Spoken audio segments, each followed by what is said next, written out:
It's cracking. Trying to get this chat set up. I got a new chat system.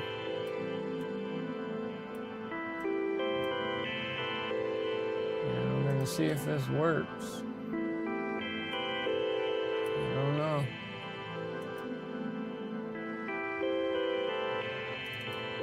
Chat Ninja. Refresh browser when source becomes active. Okay.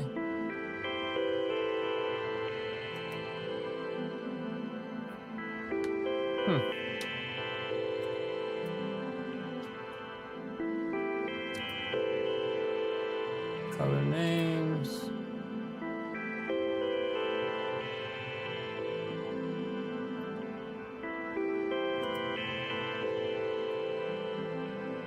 Message font color.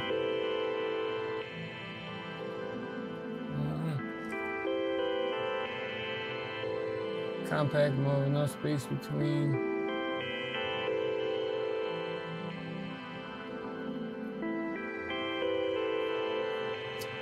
Don't fully understand this yet.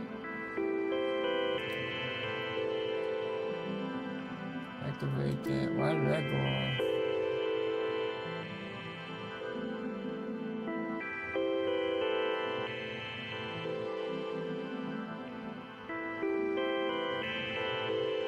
Got a new chat system. I do not fully understand how this works, but production archive, production or beta. Homie said try the beta. Reload all streams. Let's try that. Copy link. Go to docs. So I'm about to just get in and start just producing some shit, man. I'm just gonna go in here and just go ham. But I found this new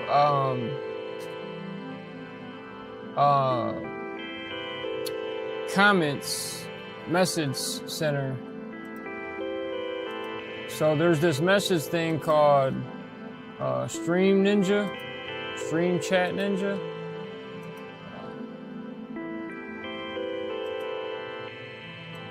So the Stream Chat Ninja, you're supposed to be able to put like all your, oh, it's not showing it on screen? Oh, that's weird. It's supposed to be able to, you can see it right here. It's supposed to be able to put all your chats into one basket. You gotta manually set them up though. But you add in all your links to all your sites in here, and then all the chats should come up into one message board. Because I've been using Restream, but Restream really upped their prices, and every time I go live, my Facebook chats and some other chats are not popping up into a service I pay for. So you pay for a service, it streams it out to anywhere between 2 and 5 different locations, and then it's supposed to funnel all your chats into one. So that way, anytime anybody's commenting on any platform, it gives it to you in this blue box. But like I said, last several months it hasn't been working. And then they upped their prices on the service, so I just ended my service. I still use them to stream, because you can stream to 2 places. So I'm basically using this to stream to YouTube and Facebook at the same time. And then I'm using vertical stream to go to Instagram. This is not showing me my Instagram.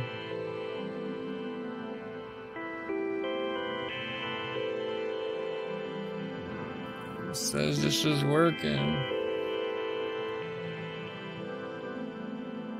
Reload the source. No. I don't know. We're gonna continue on. I'm gonna have to test that out later.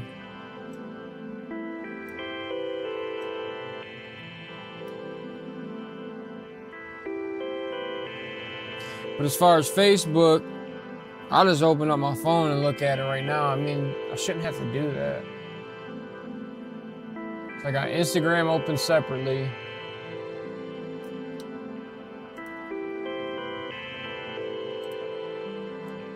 Because the last stream, people was commenting and I didn't hear nothing. I didn't see nothing. All right, let's get into some shit. Let's see what we're gonna do here. I don't know what I want to do. I'm about to make some shit.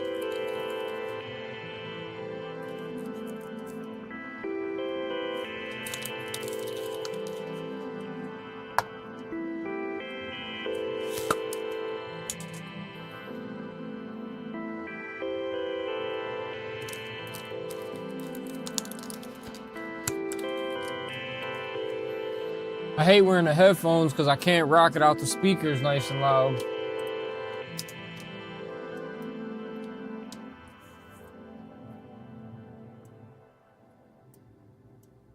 I've gotten a few new scents in the last couple of weeks. We got this bass tool. So this is from UJam. I don't care for UJam's plugins, but I got 2 for free from Rhodes. I made a I scored music for a Rhodes commercial, and it's for a contest. So December and January they'll have the judging, and then they'll announce the winner January 20th.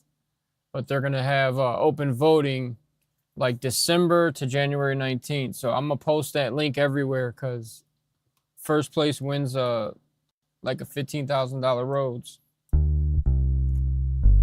But they gave me these 2 plugins for free. They gave me this and a drum one. But this is dope because this mimics a live bass player.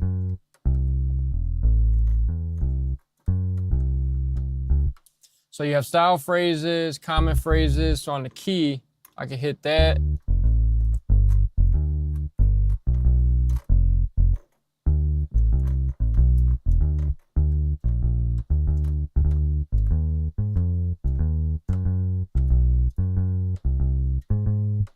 So instead of me having to do everything manually, it has these phrases. So on this key, what was that, F? So if you look on the screen, on the lower half, if I select this key right here, so every time I change a note, it doubles it. Doom, doo, doom.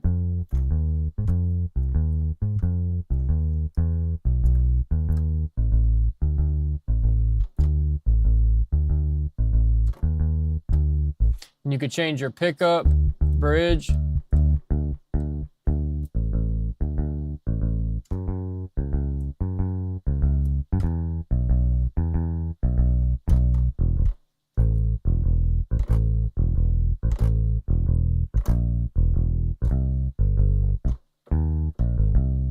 I got drive on here. This thing is pretty sweet. What's this? I haven't even messed with this thing yet. Then yeah, I guess you can go over to instrument mode. Go over to instrument mode. There we go.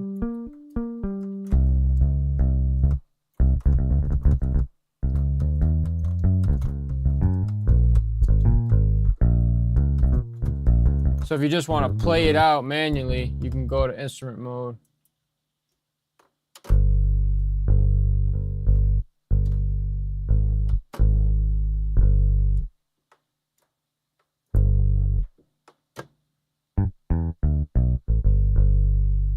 So that adds a fill. Okay. Intro.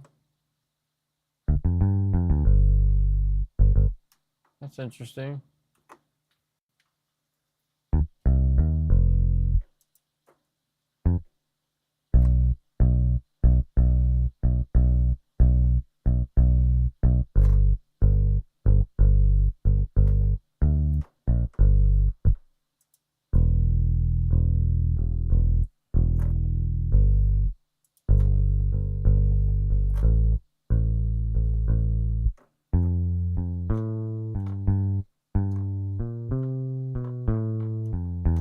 I was listening to Jimmy Jam talk yesterday in an interview about how when the drum machines came out in the late 70s or whatever, when it was, that they would call in session drummers to replay the parts that they played on the drum machine or to add to it. And a lot of drummers was like, man, I ain't doing that.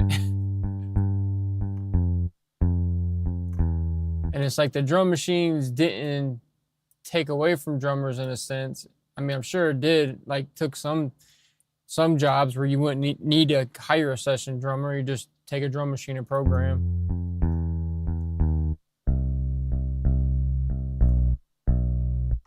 This thing's pretty cool. But yeah, I bought one of the Rhodes finally. They had them on sale, like 60% off. The Rhodes VSTs are not cheap either. LA282. Shout out to everybody just tapped in, man. We just cooking up. And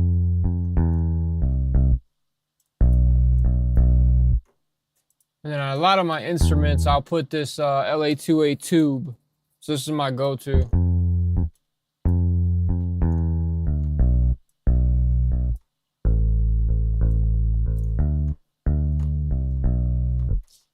Yeah, this plugin's gonna be pretty decent. It's called the Dandy Virtual Bassist.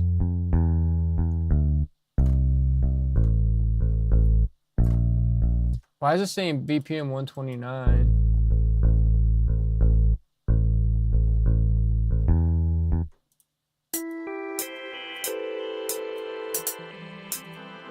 Take that off.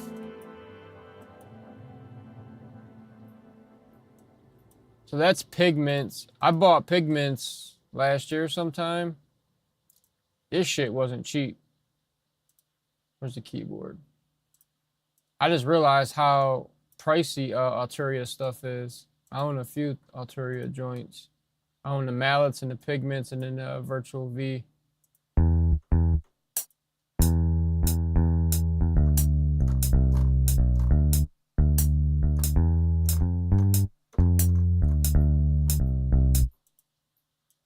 I wonder if there is a way.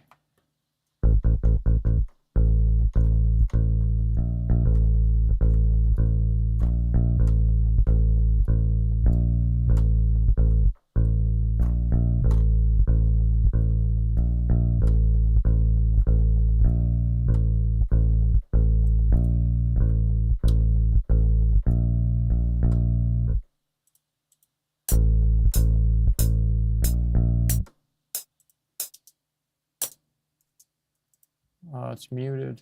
Forgot. I'm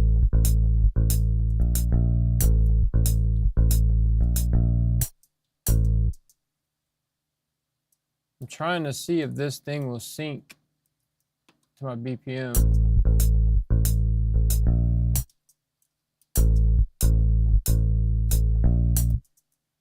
Okay, cool. So if you run the note under the next one, it slides.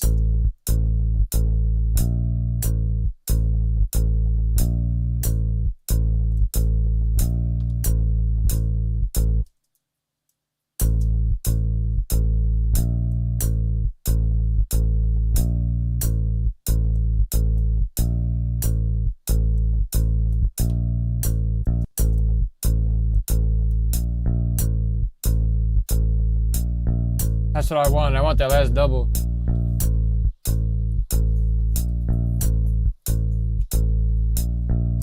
I never start with the bass, ever.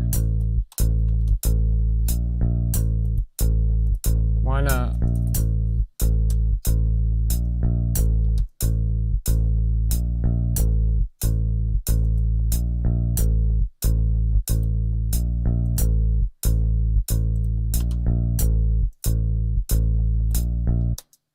I'm about to sample that real quick. Doom, doom. Sample that real quick. Render. How's everybody doing today, though, man? Oh, my dog is in here. Okay, so YouTube's popping up. All right, bet. So YouTube is popping up. You guys can't see this one. This is Stream Chat Ninja. And then this is Restream, which I have problems with Restream. YouTube always shows up on there, but Facebook chats don't show up. So I literally was trying to see with Stream Ninja if I can get Facebook to pop up. Facebook chats. I'll get it to work. Damn, why did it do that? It wasn't supposed to do that. Let's try that again. Sample that out again, this bass.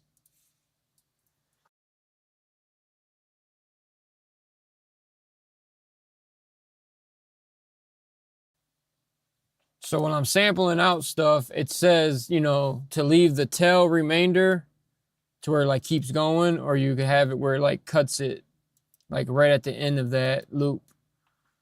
So normally, most times I want to cut it right at the end so that way we can loop it in a constant loop like this.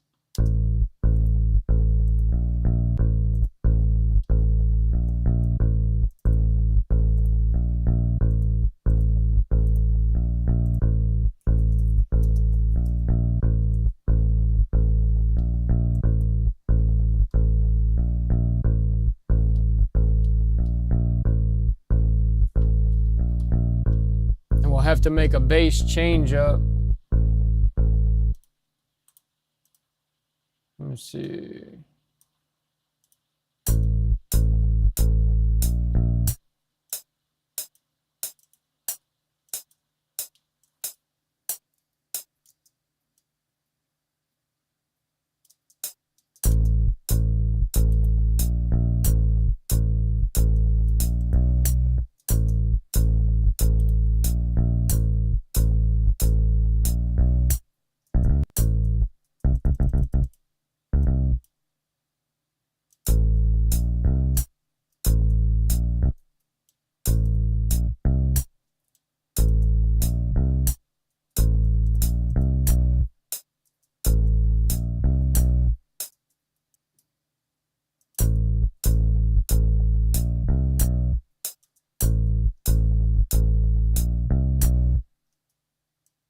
Try something like this.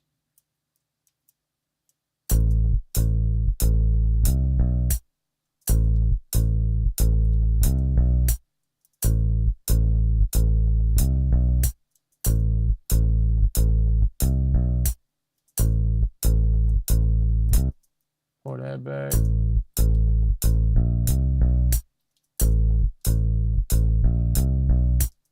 Slide that again. Pull that back.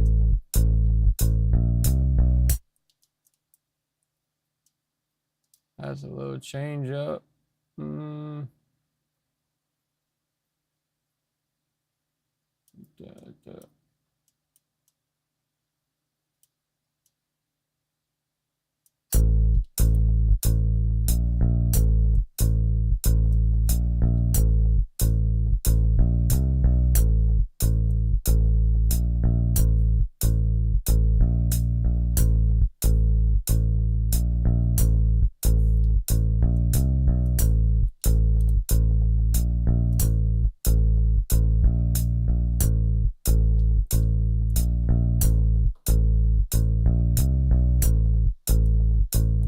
Never start with the bass.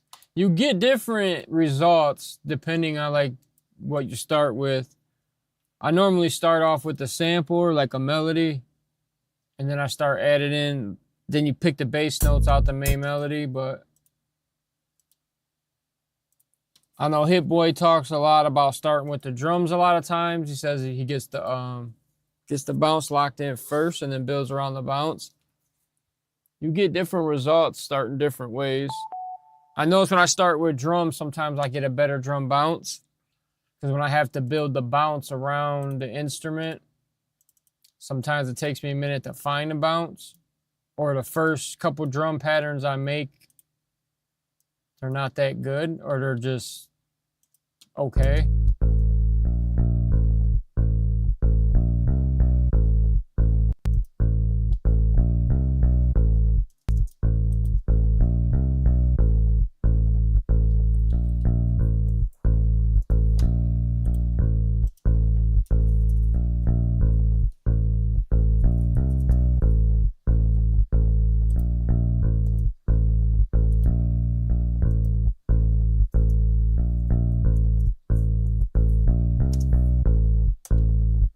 That's kind of slick. All right, let's play around with something, man. I hate recording while streaming and I hate producing while streaming. But every once in a while. So this is the Rhodes that I bought.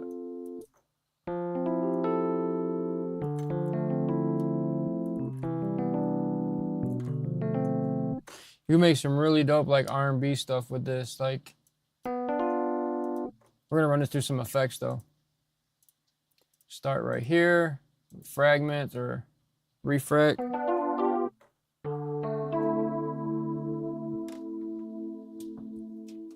Use the sustain pedal down here.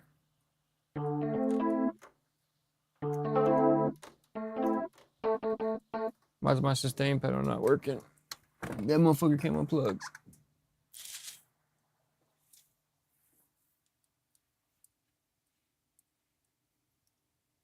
Where'd it go? Got it. Yo. Hold up. This motherfucker's caught.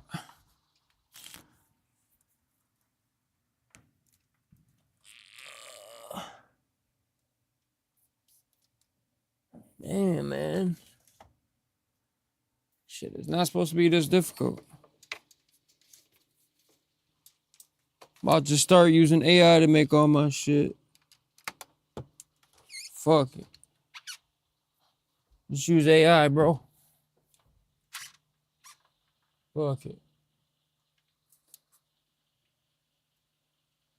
Okay. That got me worried.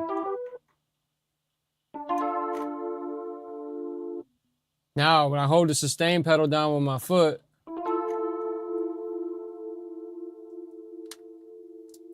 it holds all the notes.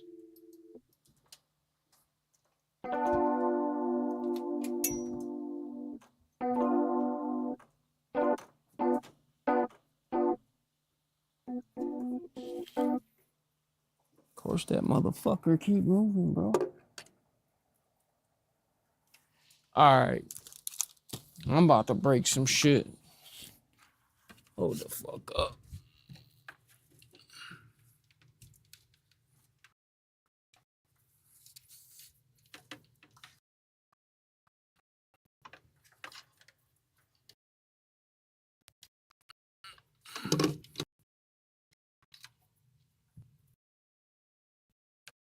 Hope I don't no shit.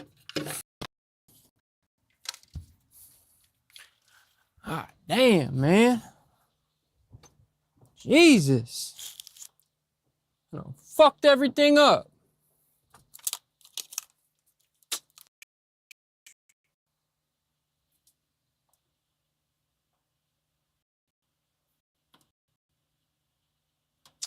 Come on.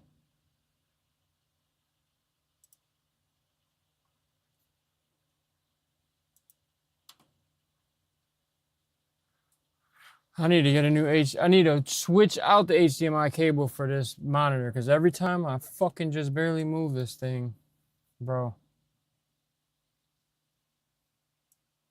All right, that's an issue. Or that's gonna be an issue. Shouldn't even fuck with it. There's. It's either the HDMI cable is going bad or it's the port for this monitor. Come on, man.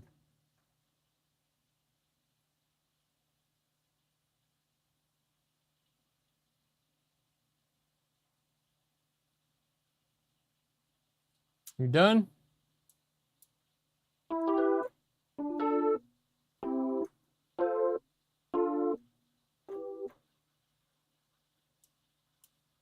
I got too much shit going on. Let's try that.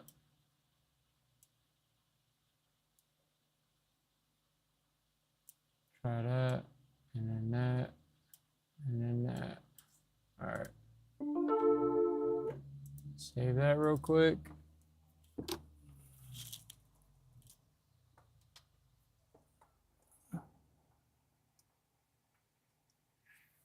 Everybody's fucking car is so fucking loud, bro. Every other car that drives by. Got muffler problems.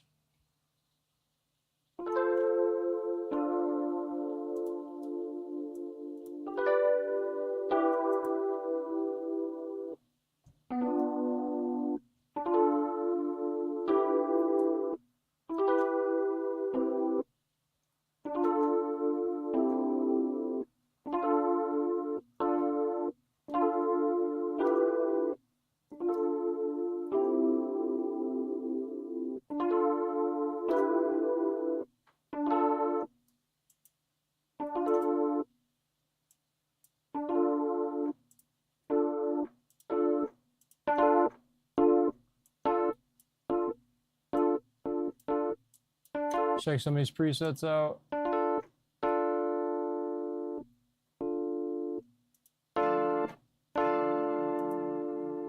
That was pretty cool.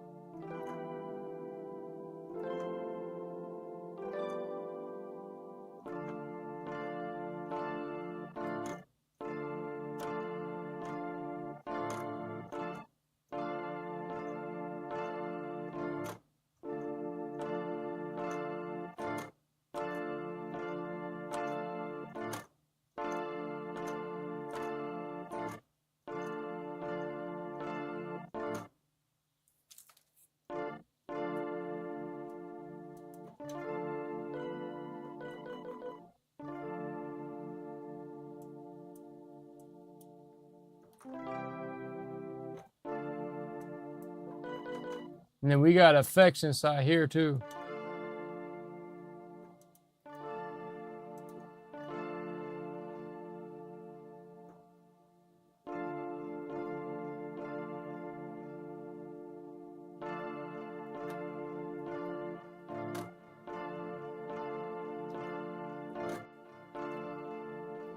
Let's sync that delay.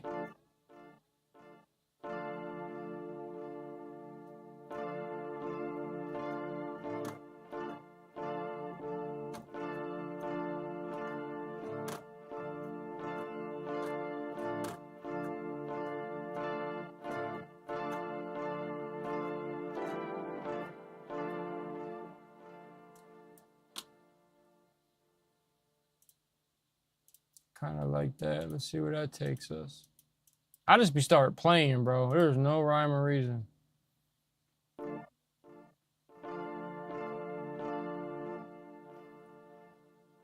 This is gonna be a little tricky because I gotta manually lift up on this.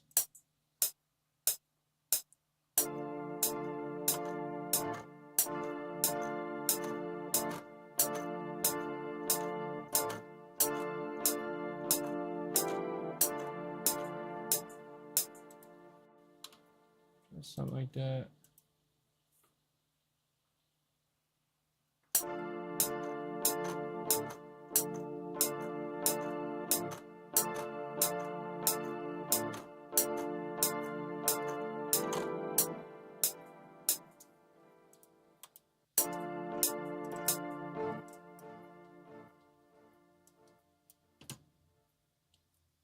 Now I gotta go move all this shit.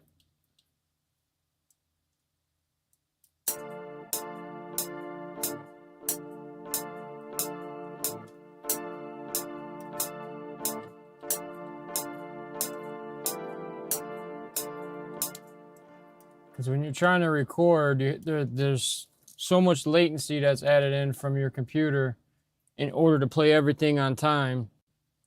When you play things in real time, it's super off sync. That's the only bad part about trying to play it out live if you have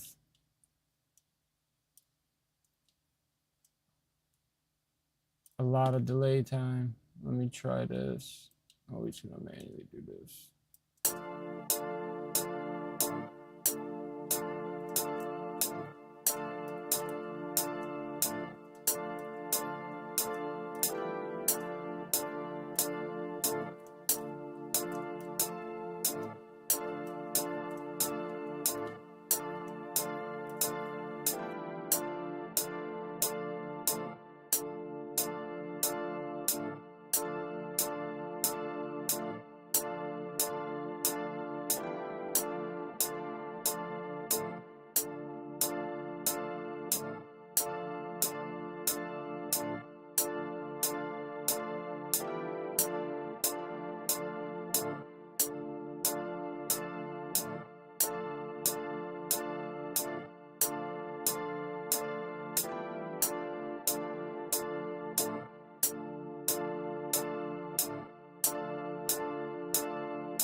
All right.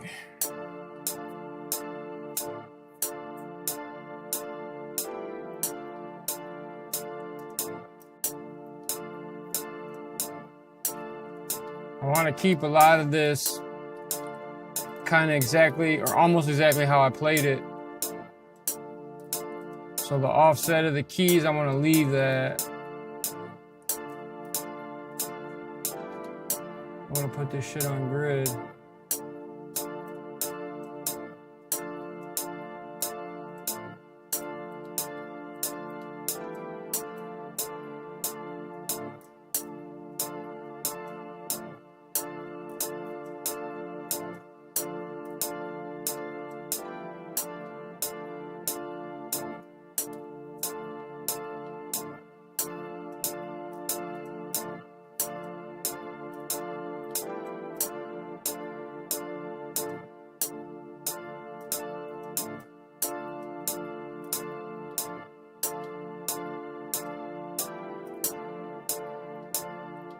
Getting there. He's gonna come up.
Refract.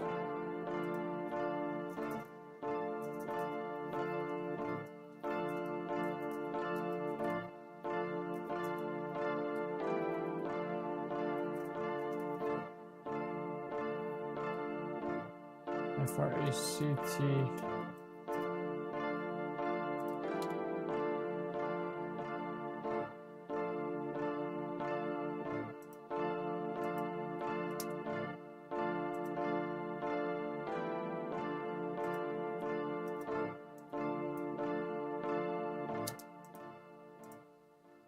Then we'll sample that out. So I'm gonna sample both. So Rhodes is on channel 5. The effects bus is channel 1. Rhodes is going right into the effects bus.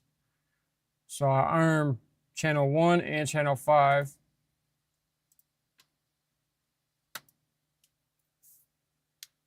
And then it should give me 2 samples. One's just gonna be the Rhodes with whatever the Rhodes has on it, which is a little bit of delay. Yeah, so here's the Rhodes. So if we want to use that dry like that, we can.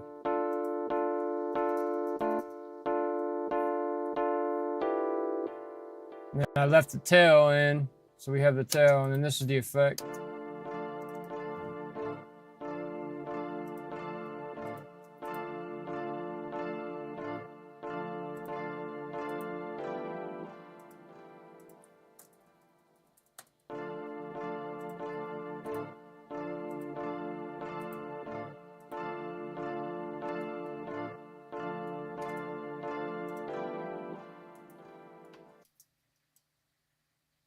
Let's see what that sounds like with these two played together.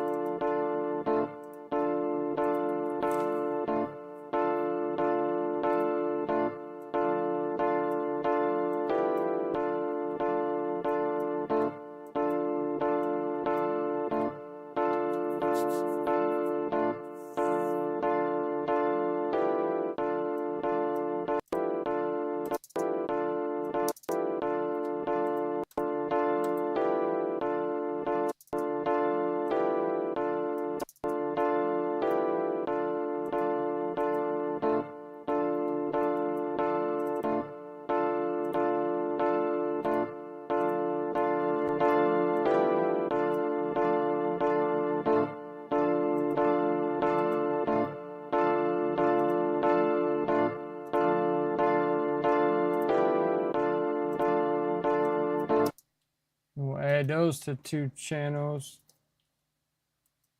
That way they're tracked up, we can adjust them.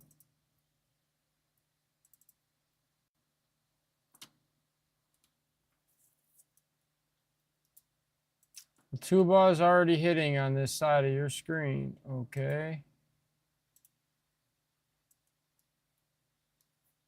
All right, so I'm seeing the YouTube chat. Shout out to everybody tapping in. Thanks.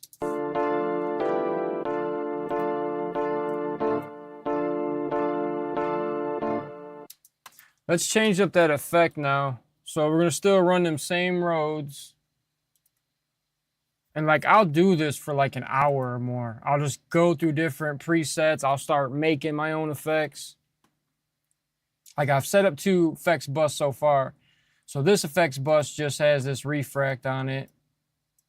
Well, it has a distortion plugin for distortion. I usually use this on 808s or kicks. But this bus too, I put a bunch of shit on here. We got bad speaker. Let's run it through this. Check this out. Watch this. So we'll take that Rhodes. We'll route it through bad speaker. Wait, let me turn it on. Hold on. I loaded up 8 different effects on here just to go through them and see what they sound like or tweak them. Okay, so this is the bad speaker.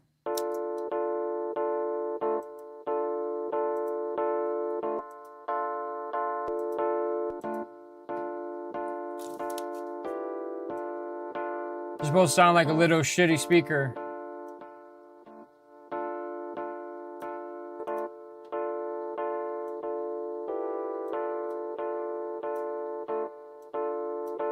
And we can run that into the refract.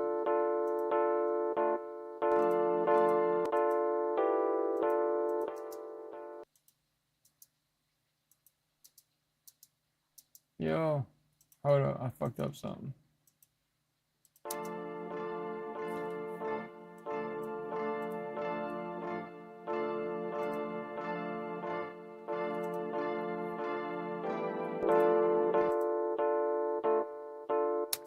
This thing is cool to use for like when you're doing like an intro on a song. You could like put it to like this shitty little radio and then make a whole song sound like it's playing on a radio in the background. So that thing does have a good use. Use it for skits. All right, now we got this CLA Echosphere. I've never really used this.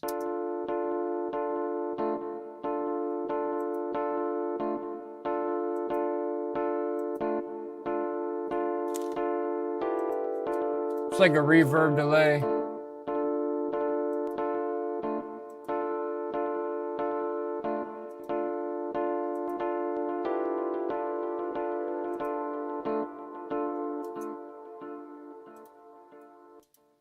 Let's try this dirty tape. Come on. Open up. Soft tube dirty tape. It's like a saturator.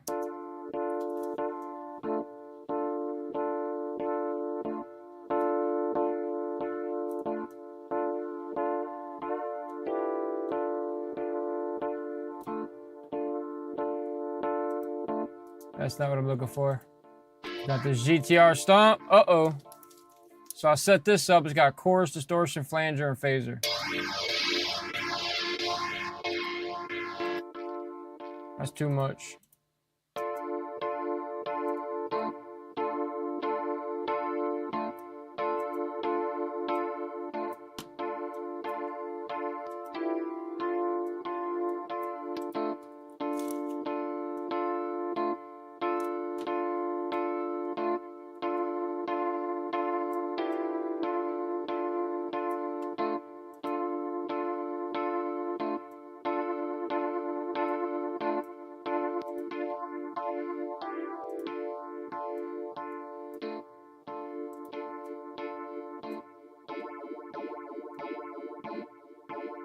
That one's cool.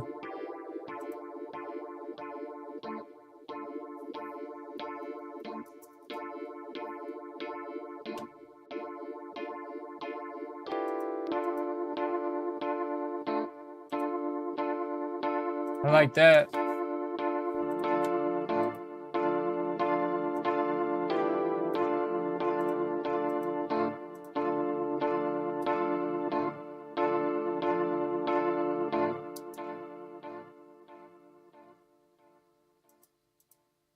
Damn, so many options.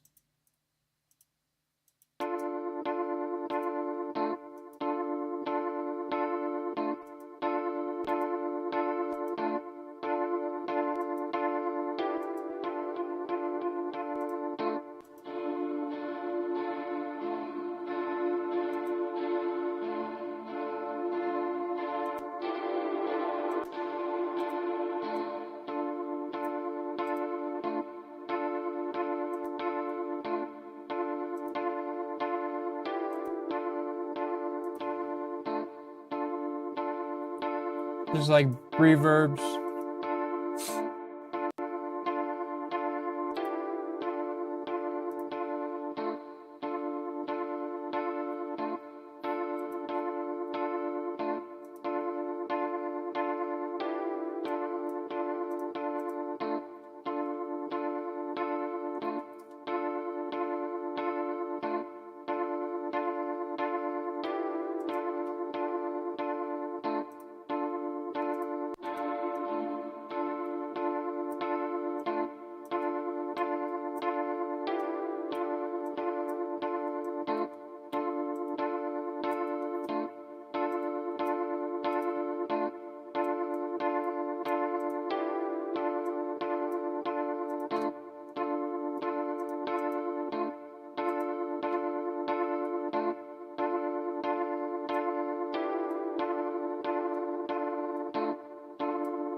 All right, we got to make a decision.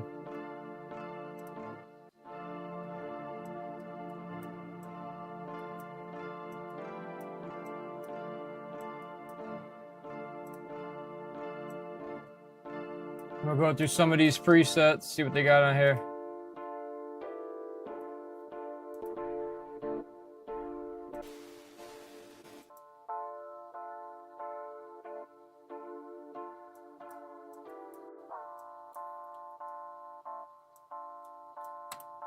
Sounds kind of cool.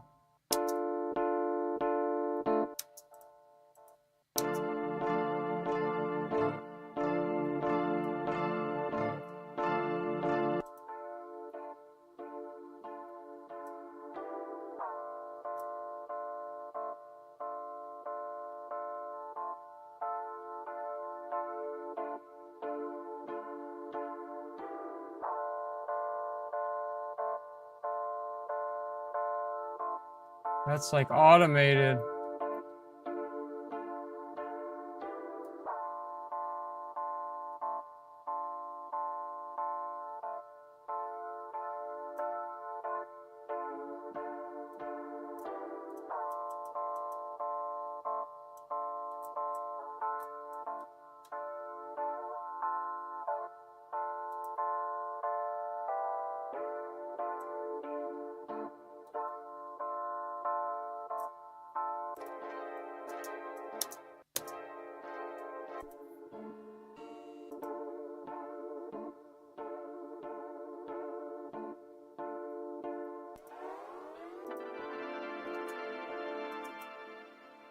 That's kind of crazy. Hold on.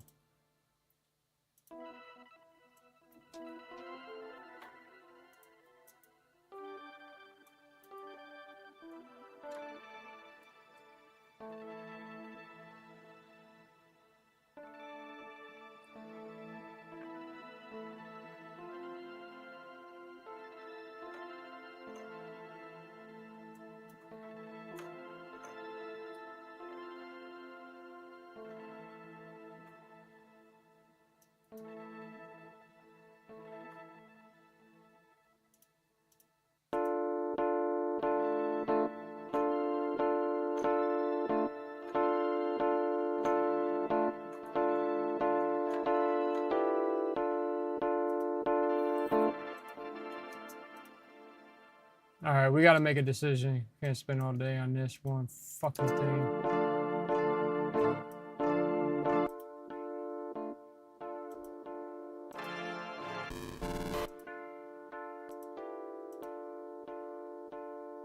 Modulation.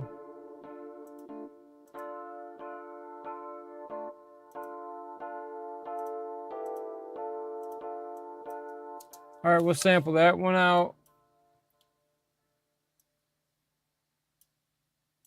And then we'll go to another instrument. Can't spend all day on one thing. Can't do it.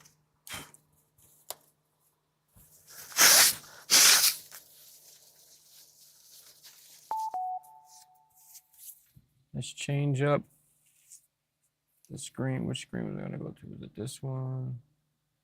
Bong. Yeah. All right, so we just made this. Got a little twang to it. Something like this would be good for an intro.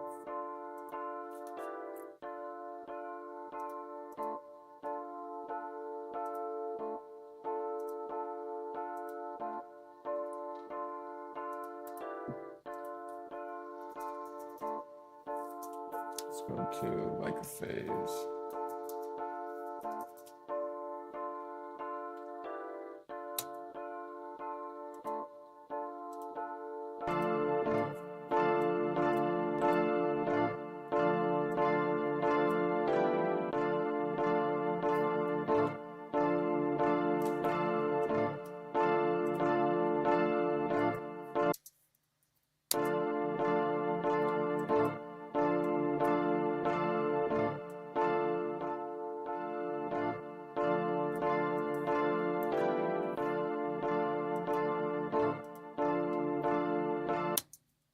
All right, let's add to that.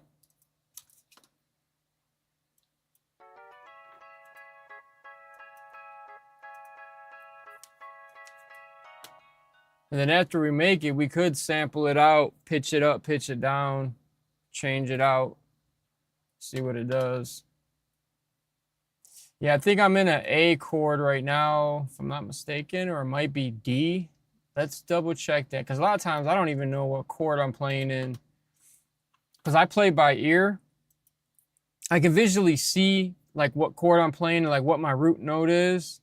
And from what I understand, and like if the root note is dominant or whatever, then it'll put that chord in that key.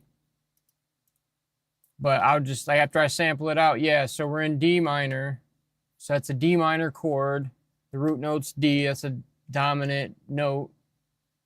But like I said, I don't know everything that dictates what decides what chord it is. Like I know quite a bit of music theory, but then there's a lot I don't know. Okay, why is this not? MIDI, MPD pad. That's weird. Unplug. In.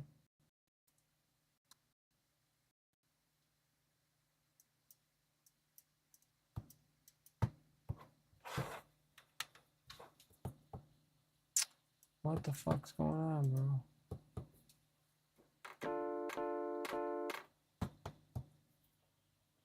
What the fuck?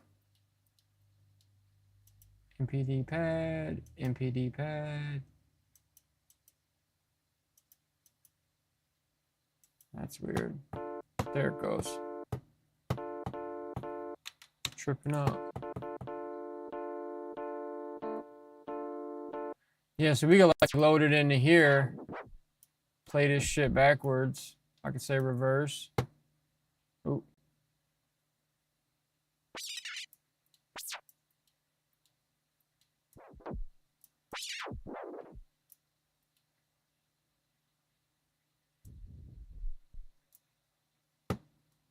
Reverse.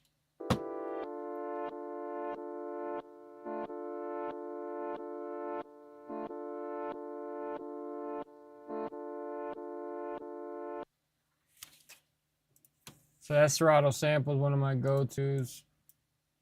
Or I could take this current one, or take this refract one. We'll go make unique. Rename, let's say reverse. Just name it so we don't get lost. Double click, reverse it.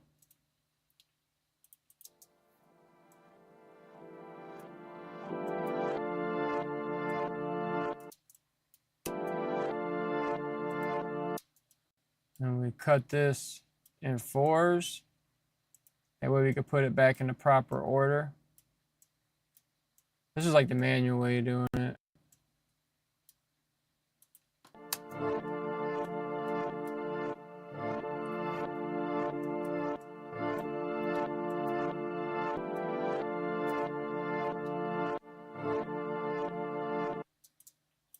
Bunch of different ways to chop this shit up.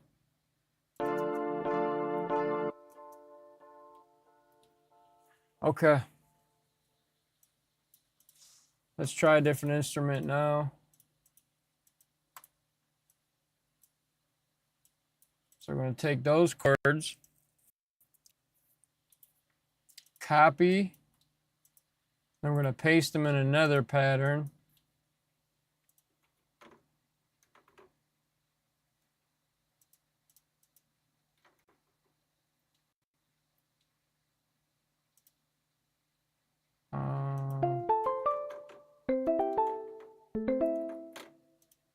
Get this out of here. That's a demo. Number 4. Number 4, right click. Delete.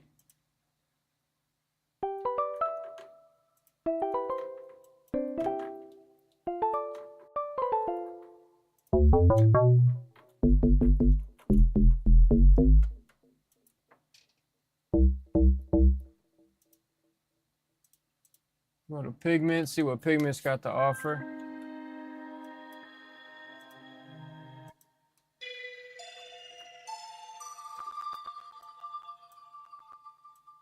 Oh, that is.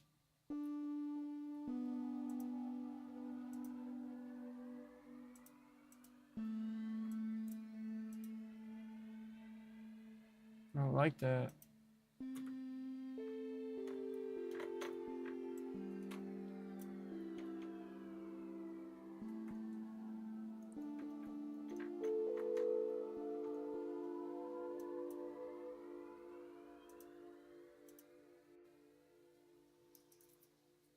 Like I said, I never know what I'm gonna make. I just start playing.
This Pigments has so much stuff in it, I still don't know what half this stuff does. Because it's a multi-sampler inside a synth with an effects and a sequencer.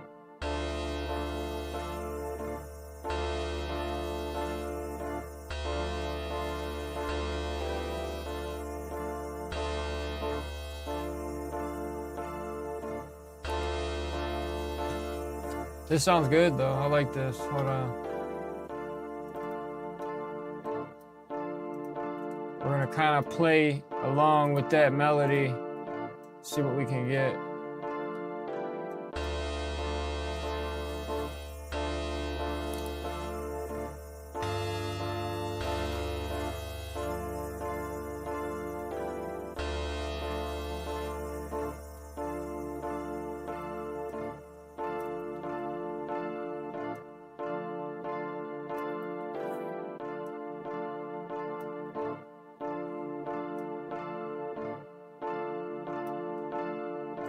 And I'm just using that scale to look at so I know what notes I'm playing fall within that scale.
Try something else.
All right, maybe we'll add that. I was trying to save that. I was trying to save the bass, but I guess I'll add in this bass, and then I'll put in another one. I want to do like the guitar bass line over it. I'll play this one out.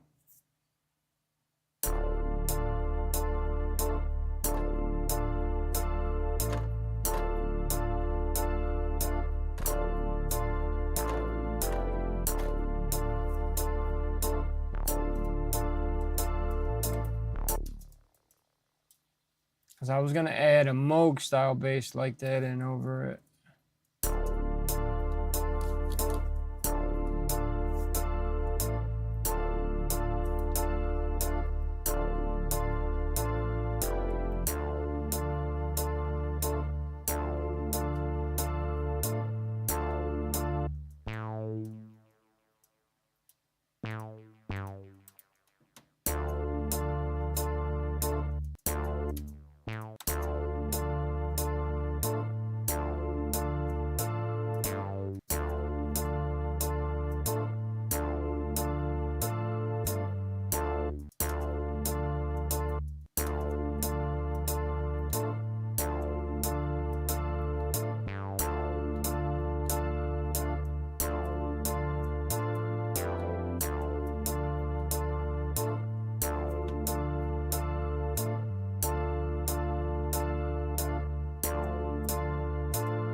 Keep it simple, I guess.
Try to pull that back. I wanted to stop sooner. Sooner?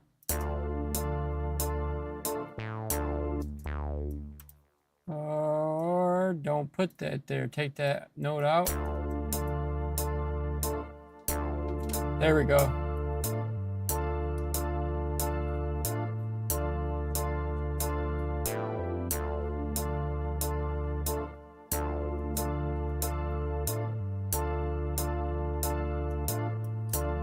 Okay. Oops. Oops. That's the acid bass.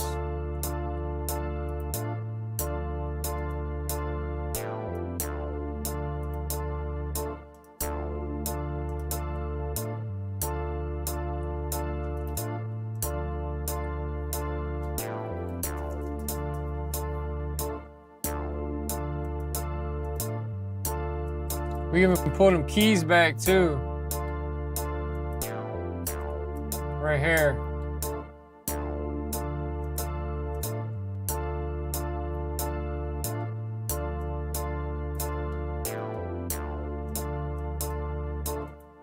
We wanted to pull out right there.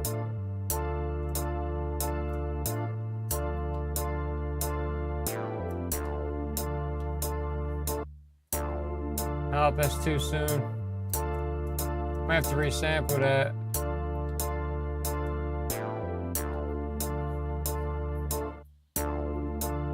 Kind of like that.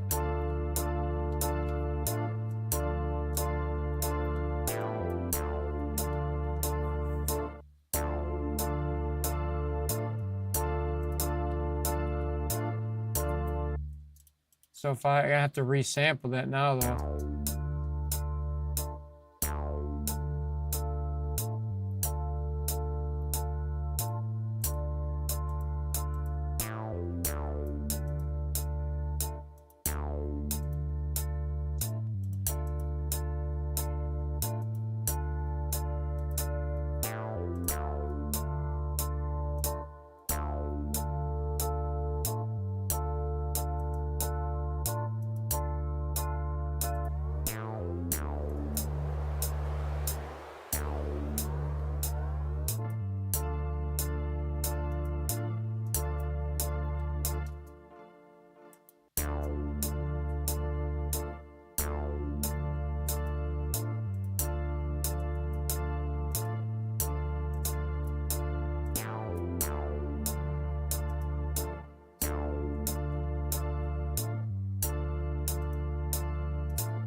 Kind of like that, but without that delay.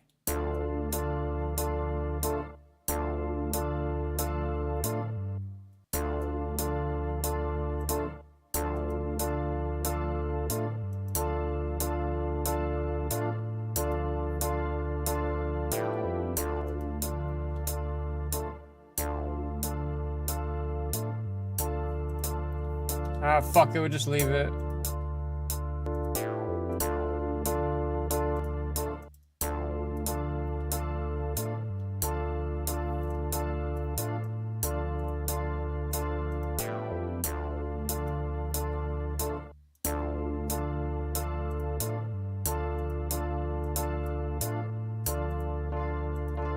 All right, we'll sample that bass. Render. Bong. Now we're cooking, man. Chat all. Chat all. Okay, that was not working. Okay, chat new. Okay, this one's working.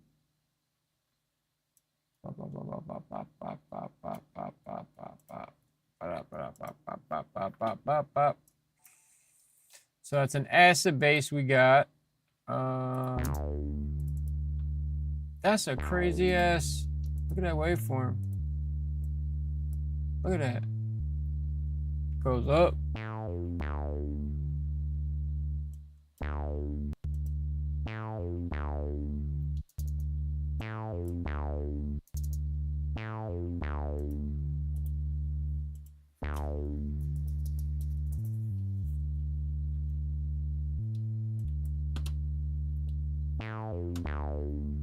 Okay.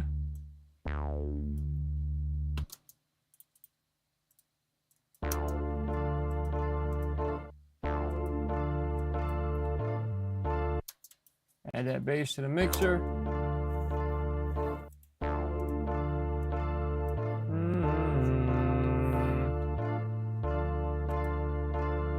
Da da da.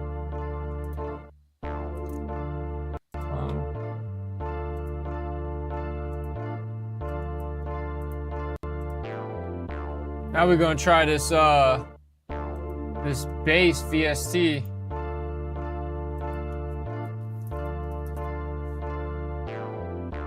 I've only got to use this thing once.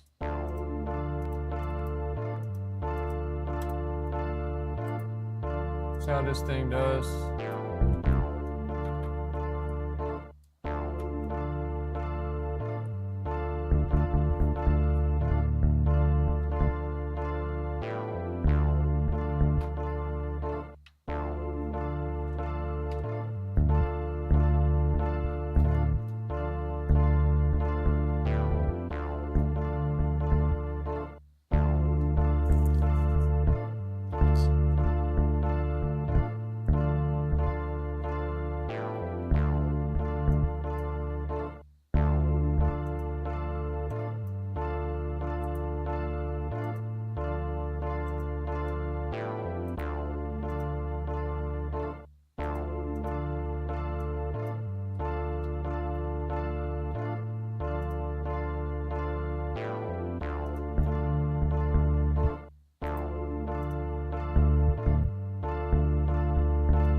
I think it's gonna work.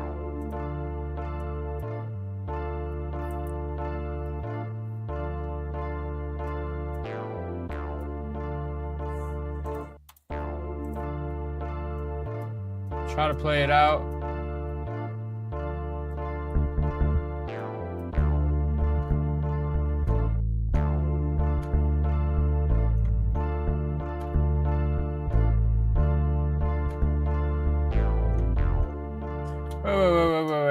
Wait. That doesn't go. Hold on. This goes D-A-G, D-A-F? What? Well, I guess I can't go D-A-F.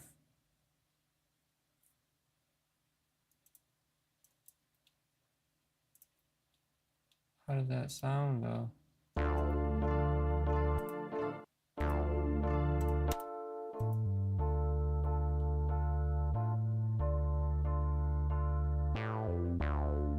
Okay, I think I'll be fine.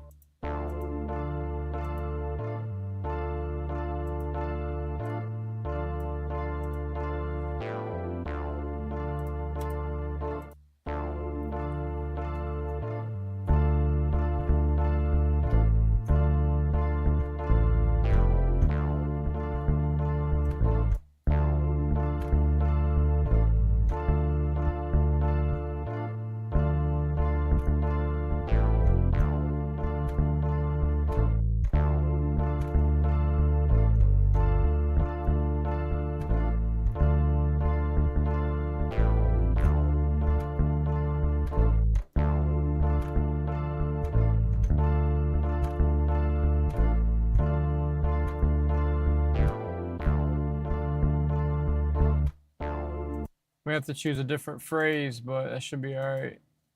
Let's try this. So we're gonna go D-A-D-A-D-A-G,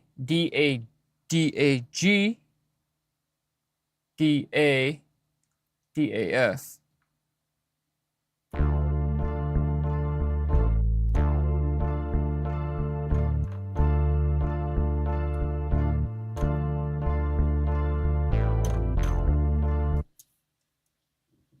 I don't know if that's gonna work. Hold on, let's put this on grid. This might work.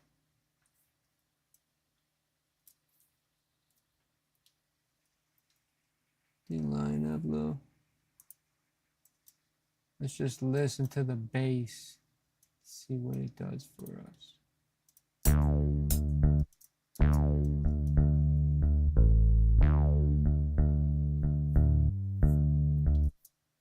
Okay, let's take that slide off. I want the slide.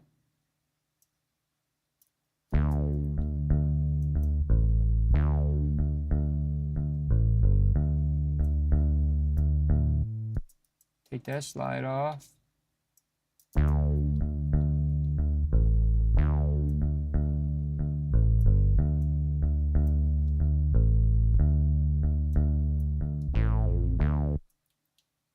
Huh. Might have to change this phrasing, but it might be all right. Dude, I'm having deja vu like I used this before. That's creepy.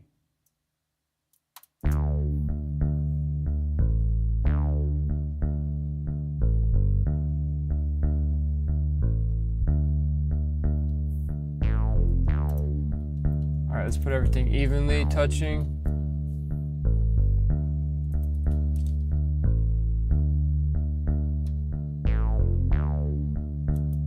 That might work.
That might work.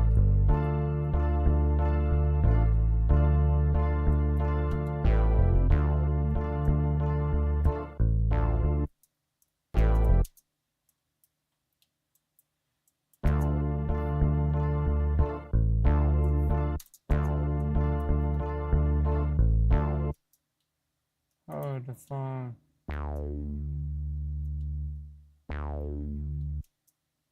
Oh, it don't switch up there? Oh, what?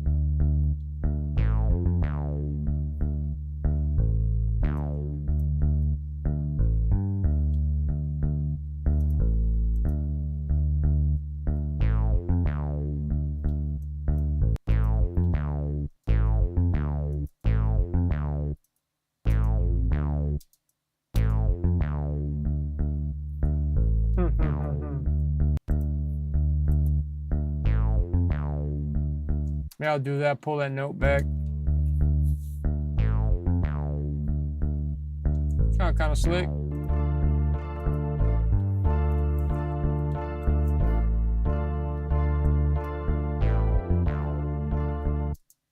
Let's try like this.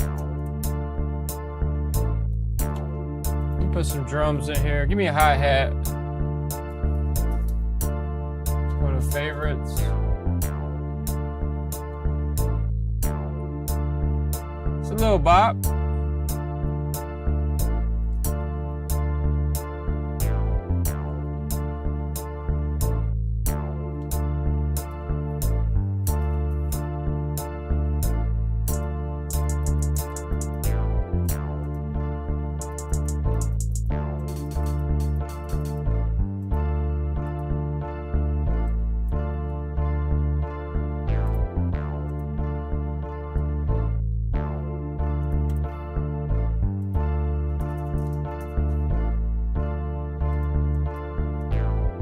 How we cooking? We got a groove going now. Shit! Sheesh!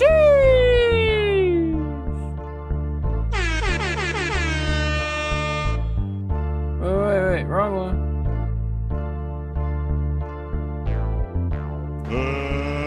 Let's get ready to rumble!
How we bopping, boy? Brick by brick.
I got off my count. Fuck.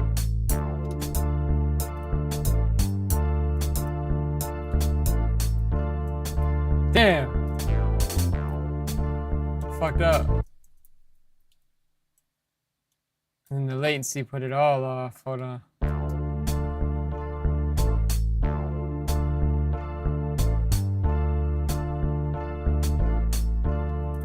Kind of what I'm going for.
Too soft.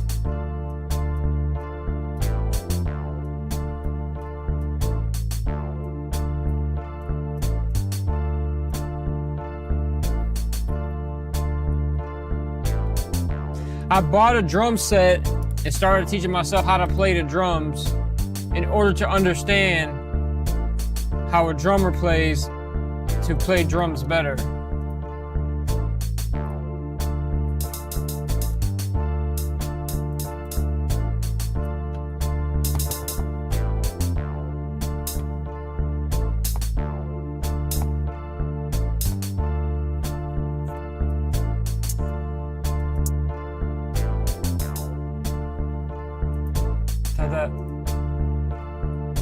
Tap tap. Tap tap.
Like I said, it take me a minute sometimes to get the bop in, that drum.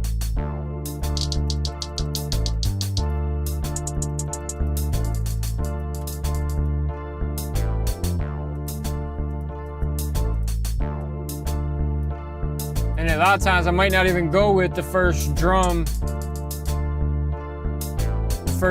drum sequence I come up with.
Something like that.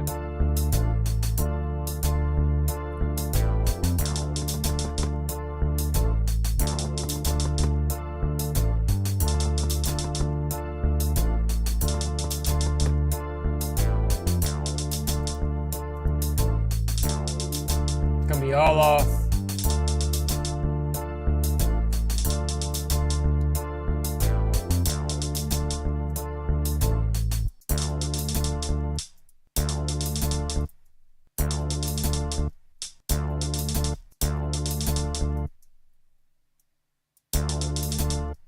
The hell? The hell?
Try this.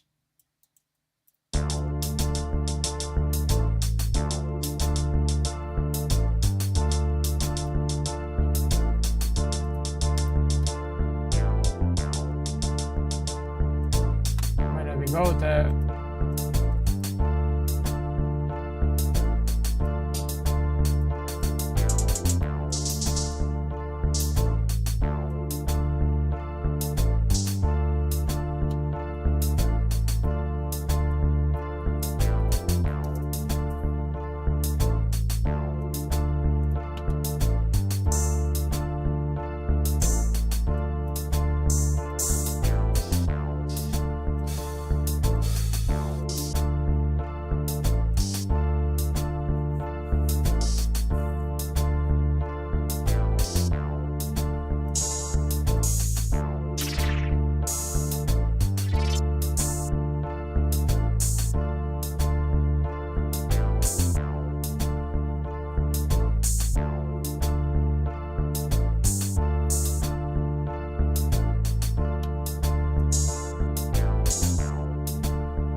All off.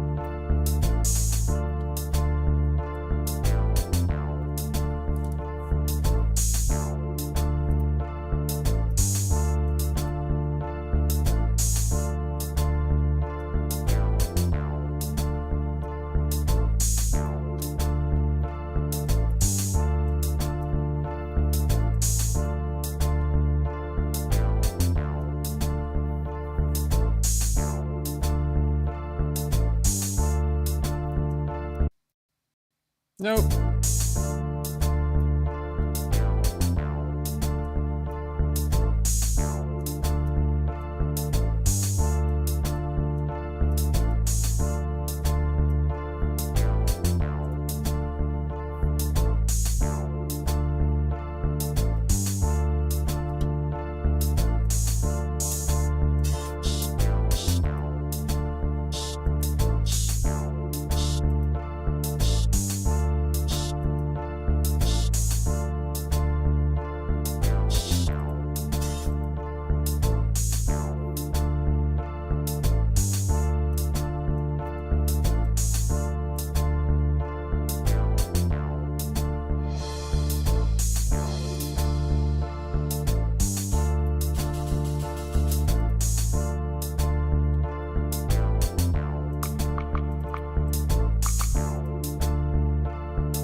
fuck keep doing that?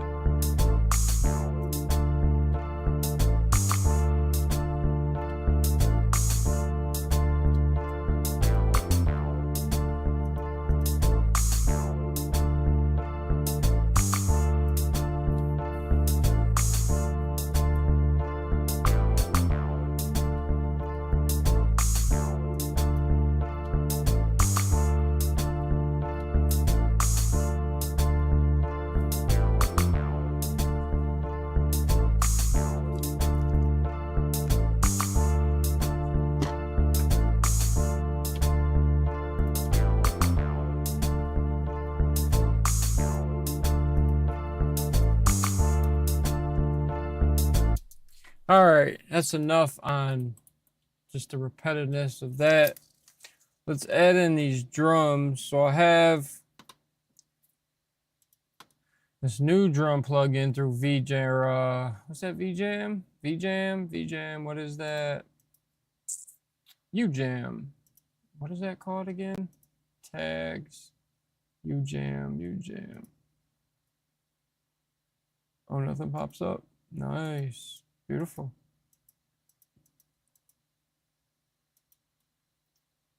Generators, UJam. I don't understand why this tagging system, sometimes it works and sometimes it don't. Okay. I have to manually look for it. Damn, why is all that popping up twice? It's weird.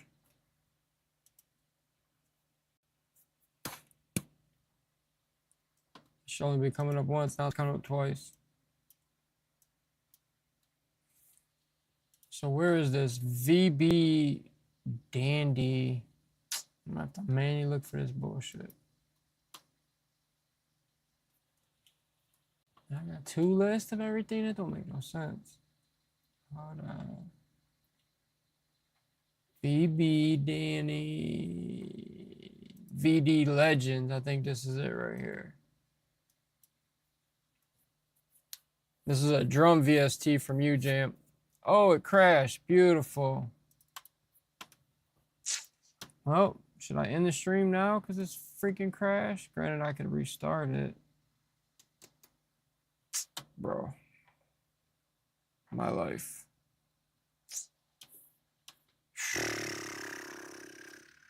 I guess I'm gonna have to restart it now. What up, Seaweed? I just seen you there, bro. Hold on. I gotta fucking restart this. Damn, man. FL, come on. It might just be my computer why it's crashing. It might even be FL. But I noticed a couple updates ago in task. A couple updates ago, I noticed when I'm trying to load in stuff while I'm working, a lot of times it crashes the system, but it shouldn't be doing it to this extent. Damn, man.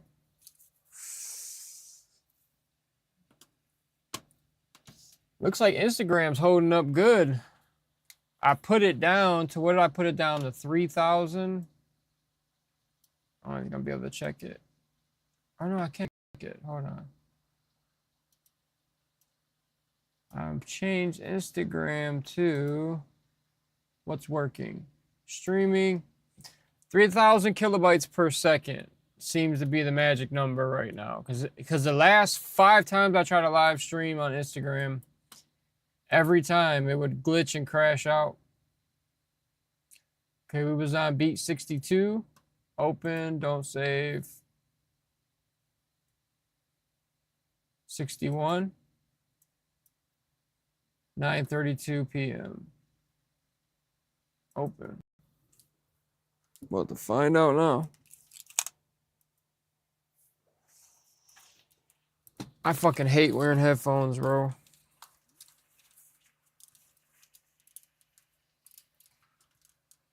But if I want to talk as I'm doing this, I got to put on headphones. If I put it through the speaker, I can mute my mic But then every time I want to talk, I got to stop the audio and then unmute my mic.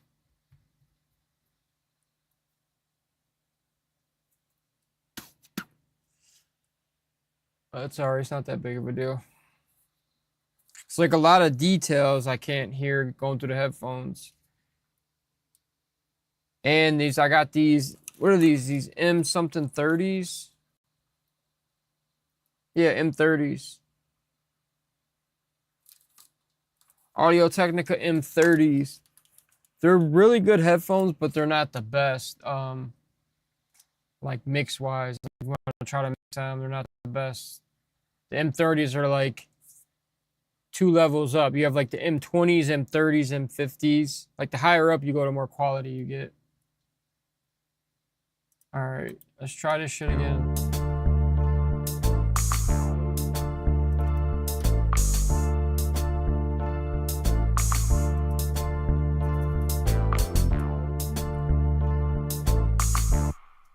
Just gonna do one.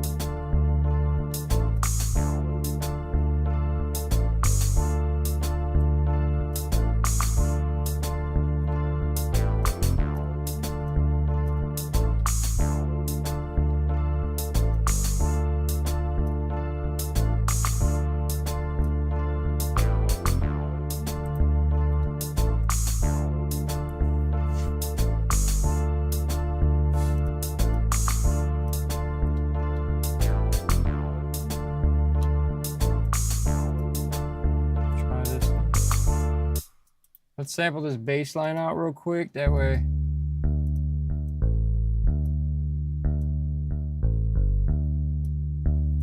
It's pretty sharp bass line.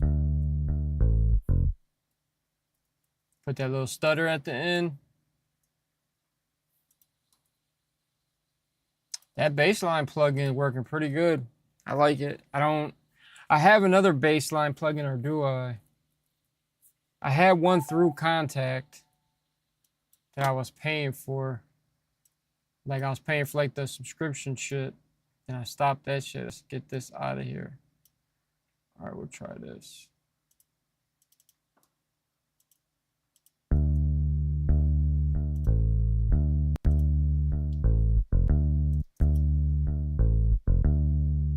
There we go.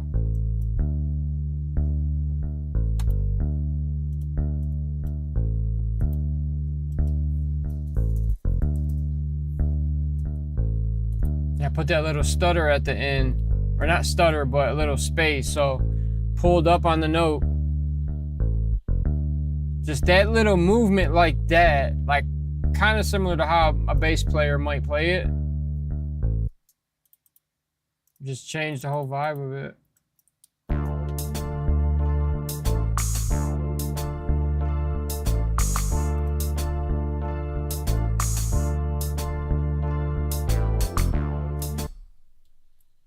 Let me find.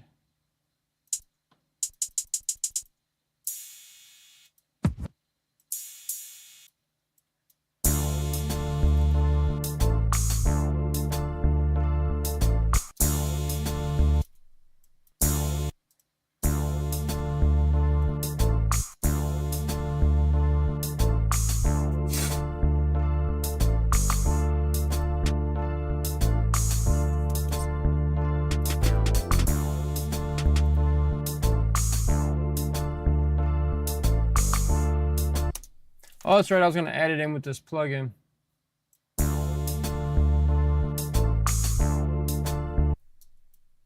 Are these not?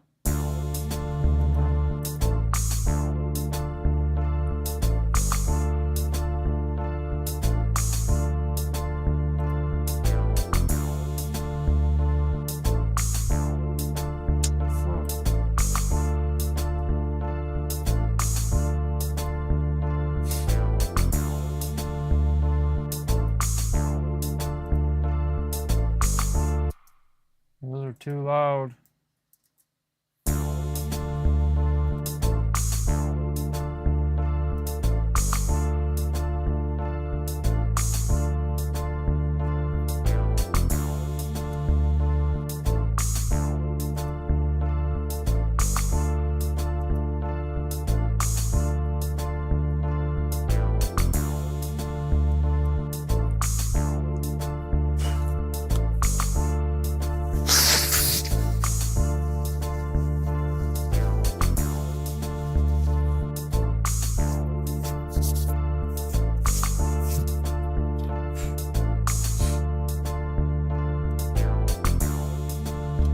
All right, let's try this again without this crashing this time. Okay. So we're trying to load in. There we go. I wish it was glitching. So that's the VB Dandy. We need the other one next to that. QRSTUV. The VB Legend. So tag UJAM. Where is it? UJAM. Is the tags working now? Tag QRSTU. Now the freaking tags are working. VST3 says there are only one. Oh, because I only tag one. Legend and Dandy. UJAM. QRSTUV. Dandy and Legend. UJAM. Because you have VST2 and VST3. VST3 is supposed to sound better or have more to it.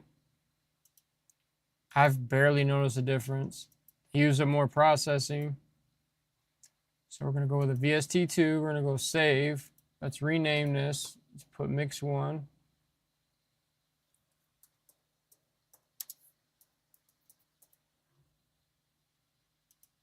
Save. VD Legend. Try this again. Drop. There we go. This is like a whole vintage drum kit. I have a couple drum VSTs. I got like a couple hip hop ones, like a rock style drum kit. I ain't gotta play the drums, bro. We go dry. Go slam. Boost.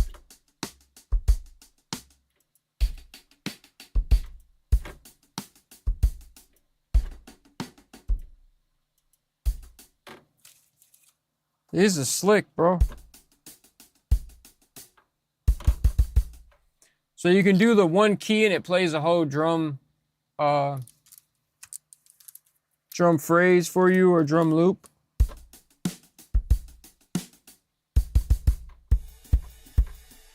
We're going to use it for the one shots, and we can even go to the pad.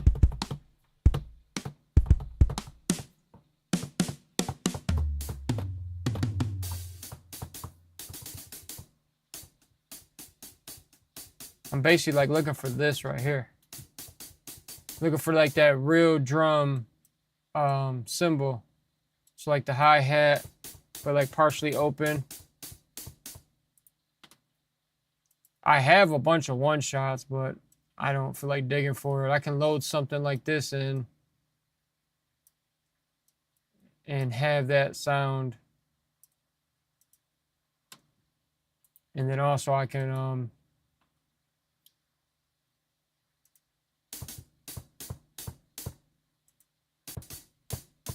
I could play out phrases through this, just like the bass line.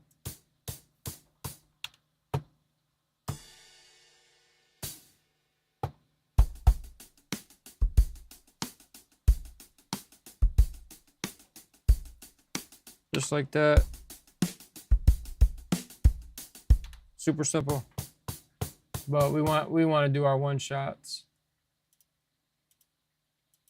All right, so let me load a Gold Clip track.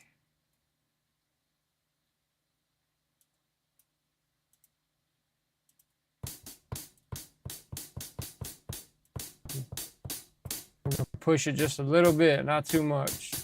I'm not trying to overdo it.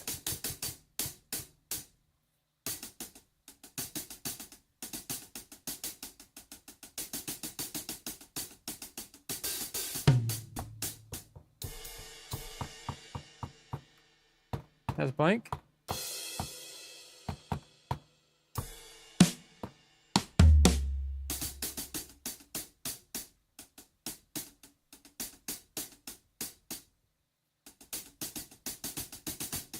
I'm trying to get like 2 or 3 different velocities. Really light and then a really tap one.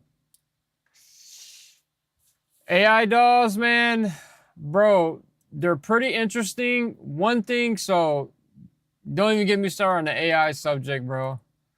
I'm glad I can see the YouTube chat at least. So, as far as the AI stuff, I fuck with it to an extent, and I've messed with the AI prompt, like prompting a little bit. I've checked it out, seen what it can do. I had a big problem this week. So, there's an artist I produced for that's a friend of mine. Another producer he uses just started producing 100% with the AI stuff, AI dolls. Or like you got Suno site text to prompt and then they just dropped the Suno doll. Like we can look it up real quick.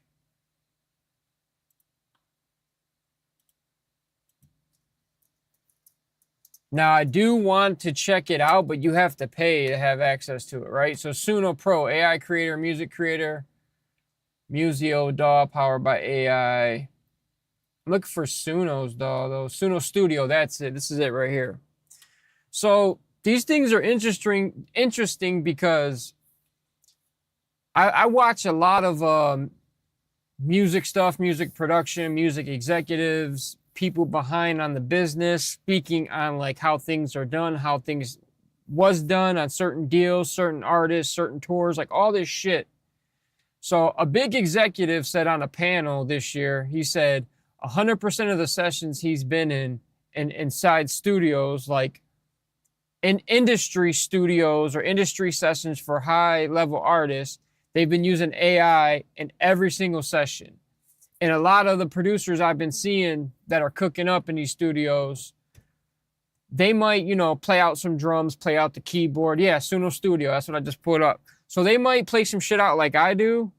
And then they take that beat and feed it into Suno and then have Suno give it alternate versions. So it's like, okay, let's take this in a different direction. Give me an Afro beat type. Give me a 70s funk type of this. And then that way you're able to get 5 or 6 different genres off of one beat. You know what I'm saying? You don't even have to sit here manually and cook the shit up no more. You don't have to cook up nothing at all. You could just do text to prompt. Hey, give me these style drums. Give me some pianos. Give me some dirty pianos, some dirty keys, a clean bass line. So it's amazing what you can do with it. The fucked up part about it is that Suno trained everything off of my IP, your IP. Like it trained it off of all of our shit on the internet. And I know people say, well, you put it on the internet, you put it for people to use it. No, because anybody that uses your music, like YouTube started the whole Content ID, all the social media platforms, they compensate you for someone using your music, or they compensate you for someone playing your music in the background. Like if you're making money on your views, or if you're not making money, they take that ad money and pay it to the creator of whose music is in that content. So Suno is not compensating no creator at all. That's my big fucking issue with this.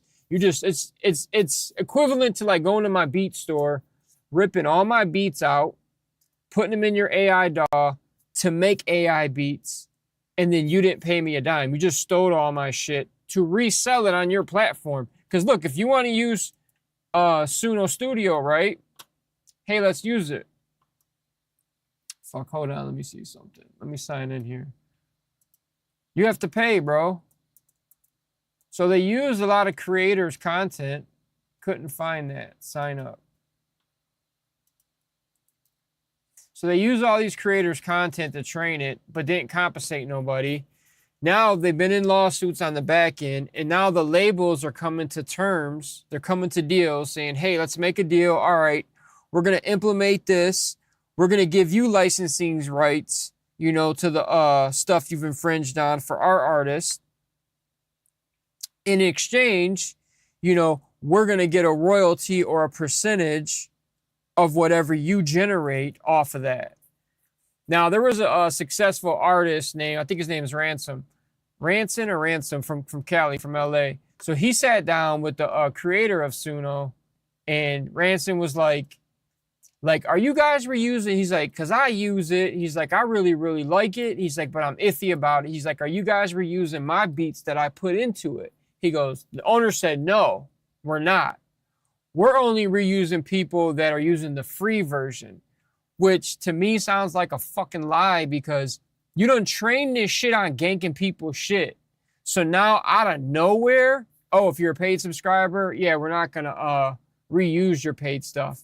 I highly fucking doubt that, bro. Even if that is the case, they are still using your content to some extent or was using it to some extent. And now they might be pulling back a little bit on reusing people's stuff that are actually paying customers and saying, you know, because how people feel about it. Like, you're reusing my shit and you're not paying me. You're making me pay. Then I'm putting in my music. You're taking that and then reusing it. Mozart AI, I've never heard of it. But yeah, premium plan, so it's $24 a month. And they've trained this platform on content from people like me, people like you. If you guys are creators, they trained it on your shit. And they didn't compensate us not one single penny. At least with the streaming, like, we complain about the streaming royalty rate being so low, just like on like Spotify. If you get 10,000, 20,000 streams, or let's say you get 1 million streams, if you don't have a big percentage of the pool, you're not getting a fair share anyways. The majority percentage of what your content actually created is going to the bigger artists that have the majority share of the pie. It's like those who are the most popular and the most relevant or the most streamed, they get a bigger percentage, and then everybody else gets a smaller percentage of that pie. Or they take a smaller percentage of that pie and divide it up between the rest of everybody else. So it's like, it's one of those things, man, to where it's like, it's dope as shit for what it can do and what it's doing. Upgrade for 5V. So 5V, it's dope as shit for what it's doing and what it can do.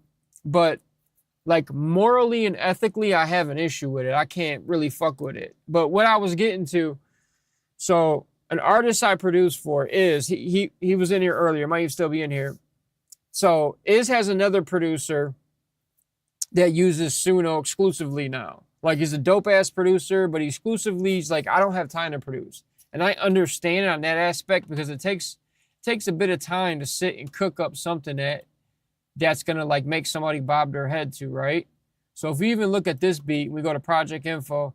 So I've been working on this project for 3 hours and 22 minutes. I probably had the session started for a good hour, 45 minutes. Like, I prepped the session before I went live. So let's just say like 3 hours into this session. And we don't even have a full beat yet. We just have a concept. We just have an idea. I might not even end up going with this. I might end up scrapping this and going to a new melody, which a lot of times I do. I'll create 1, 2, 3, 4, 5 different melodies. Sometimes it takes me to the 3rd, 4th, or 5th melody to where the shit's actually cracking, like it's actually doing something. But he was saying how he's like, I just use Suno now, bro. Like, I'll put a beat in there or I'll do a text to prompt and then it makes me 7 different beats. He put a whole song that they recorded. We recorded at my house, but he put the whole song there, the first version, and it spit out 7 different genres. He gave them like an EDM version, like all these different versions. And then the AI was singing it better than the actual artist. The AI was doing auto-tune. It was doing melody, harmonies, and rapping, like flipping back and forth, like on some Chris Brown shit. It was phenomenal. But the problem I have on my end, the mixes ain't that great. The quality is not that great in a lot of sense. So you need a mix engineer or somebody to take it to that next level to make it really, really sound like something if you want to try to compete, you know, quality-wise. So the artists that I'm producing for, they're running this shit through Suno and they're coming out with these dope-ass beats or these dope-ass concepts that, like, their songs they're making and working on, but it's like, damn, why does this kind of sound fucked up or this kind of sounds off? So then people are hitting me up like, yo, bro, can you fix this? And even though he's getting the track out, he's getting the stems, he's sending me the stems, but then in the Suno stems, all it is basically stem separation. Another friend of mine was telling me, he was like, bro, it's not even The AI is not even separating the frequencies. It's just reading the coding, and it's going by coding and then splitting the stuff up. Because I noticed with the Suno beats or the stems, as the beat's going, say the beat is 90 BPM, and I put the project to 90 BPM and I load the beat up. So at 90 BPM, at the start of that beat, so when the first note hits, if that's on grid on the first note and my DAW's at 90 BPM, the beat should line up perfectly. You know what? I could probably pull up the session and show you guys. But the beat should fucking pull up perfectly on sync and stay on sync for the foremost. Now, if you have some swing, then yeah, it might be a little offset on certain spots, but it should be able to loop perfectly, no problem. 4 bars, 8 bars, 12 bars, 16 bars, 24 bars. The Suno stuff, it like the first 4 bars, it's on its own beat or its own grid. The next 4 bars or 8 bars, it starts to drift because the AI is reading just the coding and the AI is doing whatever it's doing and it doesn't sync up on grid. Like when you're trying to edit it or change shit up or make it loopable, it doesn't. It's like not exactly 90 BPM. It drifts. So that's only one problem. The other problem is that, so say it gives you like drums, bass line, piano, let's say 808. So you got a synth bass and an 808. It's merging the 808 in with the drum stems. So now you got the drums playing and the bass in with it. On one section, the bass might be merged with the drums. On another section, the bass is out and it's just the drums. But then you might have like the resonance or the high frequencies from the bass in your drum stem. Same with like the pianos. The piano you might have, you know what? Fuck this, bro. I'm gonna open this session up. Hold on. I'm about to show you this. I'm about to show you guys what I did for Iz. And he's been flipping out over the quality I was able to give him. And I said, yeah, bro. Do you see why I'm like, fuck this shit, pay me? Because I could spend hours on this shit just tweaking it, trying to get it to a point that makes sense. All right, hold on. I'm about to open this project up and show you guys real quick.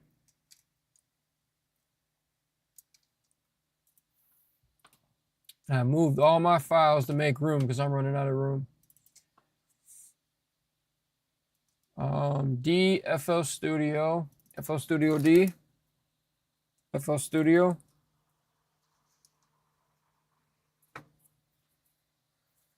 Projects. Yeah, look, this folder right here, 74 gigs. This folder, 1 gig. This folder, 2 gigs. 22 gigs. 38 gigs. I have so many files, man. It's ridiculous. Because it's all my shit and it's years and years of shit. And then every artist I work with, anyone I ever produced for, I have all their shit in here. Okay, let's go to Iz's. So it's the track's called Criminal, right?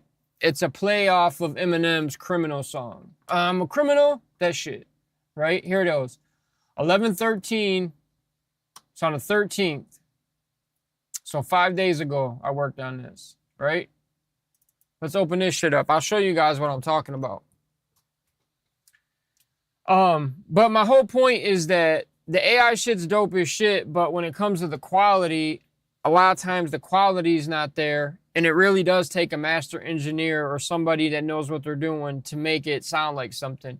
I mean, you can take a beat off of any beat off of Suno, record to it, or do your text to prompt shit, have it spit you out whatever, and run with that. I mean, like I said, it's all up to the individual creator at the end of the day. For me, I'm trying to make original compositions. That way I can 100% fully monetize it, make money off of it, and no one can tell me shit. No one can ever tell me, yeah, bro, you can't sell that. Nah, bro, you can't sell that. Nope. We pulled it down because you don't have a license for it, or we pulled it down because you used a sample, or you used a sample or loop from this loop pack that got a placement, and then they bought the exclusive rights to it. So that project you just worked hard on for several days or several weeks, guess what? No, you can't put that out now. Or you have to take it down, or we take it down for you. There's all this bullshit going on. But then also too, there's a lot of ways where you can get away with it. Like there's a lot of ways where the system don't flag it, it's not paying attention. I used a sample from Kanye West this year. It was a Kanye West sample, and he must have pulled it from like a famous record, because I tried to release this shit and it flagged it. It said you need sample clearance for that. It flagged that shit ASAP. It was like, nope, no go. No fucking bueno. Just wasn't having it. What up, Seaweed, if you're still in here, bro? I don't even know if you're in here, but what up?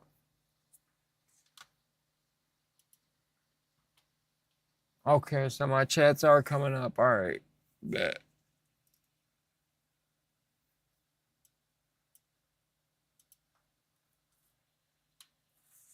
Hopefully this shit opens up, man. It should.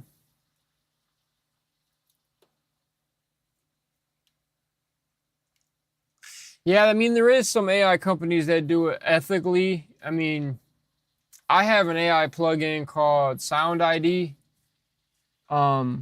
They have AI vocal modeling and instrument modeling. And that just means you record your own vocal, you run it through that plugin, and you could change that vocal into different AI modeling within that plugin.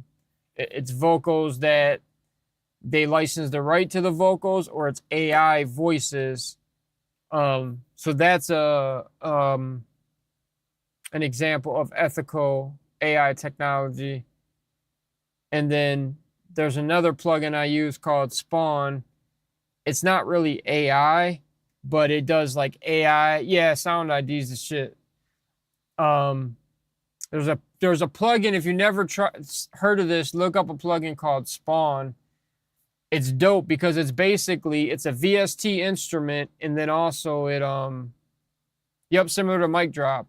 I demoed Mic Drop. The original version of Mic Drop came out for that record, for the labels. UMG, Universal Music, had a plugin by that company, designed them a plugin called Mic Drop. But it's all, every artist under UMG Records, their voice modeling is in it. So if you work for UMG or you work under a UMG, Universal Music Group, you get access to that plugin, and as you're making demo records or reference records, you can record a vocal, put it in like Chris Brown's voice, and then send it off to him and say, this is what it would sound like in your vocal. So a lot of producers are using that and doing that. And then that company came out with a watered down version for the general public that's still called Mic Drop, but it doesn't have all the famous vocals in it. It just has their modeling. I demoed it. I didn't like it. And it was like $300 or 200 something dollars. I'm like, nah, bro. Sound ID is a lot better. Granted, Sound ID takes a little bit longer, but I don't know. They'll eventually have a better version, or a 2.0 or a 3.0. That sounds better. Yeah, I've seen it on sale before. Yeah.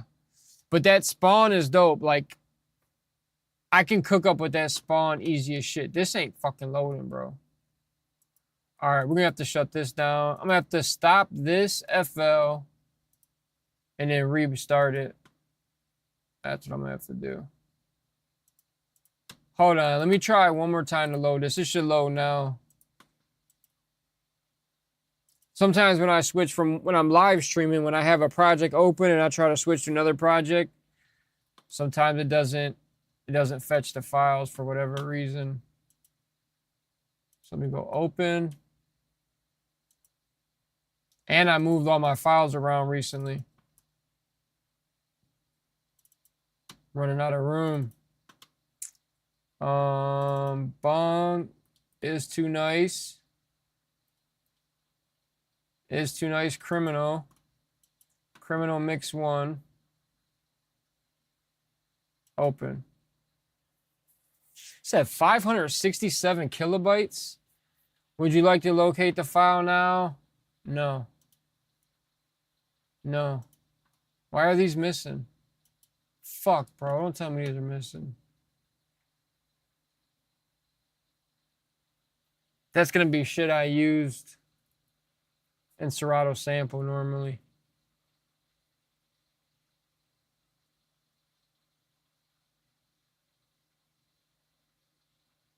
I gotta start remembering when I put shit in Serato Sample to save those inside the project.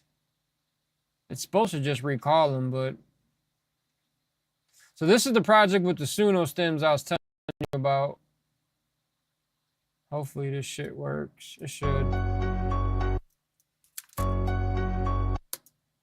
So basically, so the artist had this idea for a song to remake Eminem's infamous I'm a Criminal or Criminal song. Let me take this master processing off.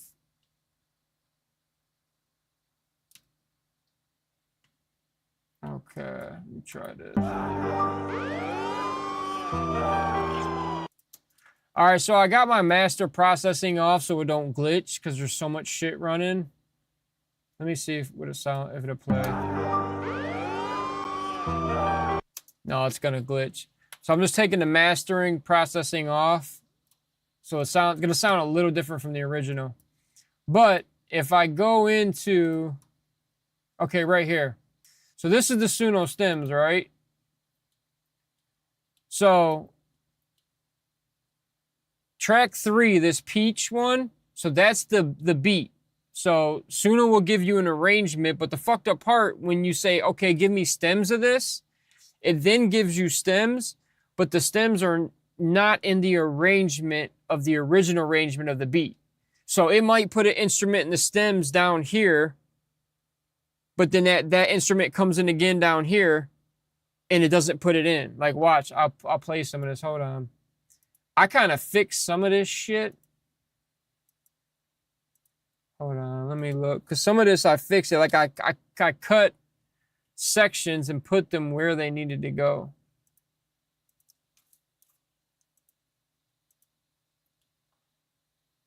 So let me go clone.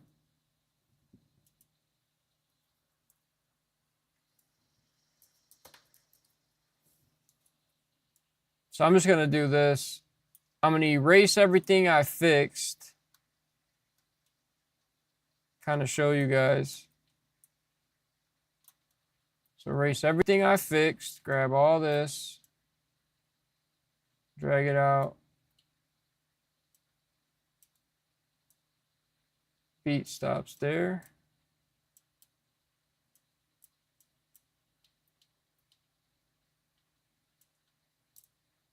Let's see. See, so like even on the stems, right?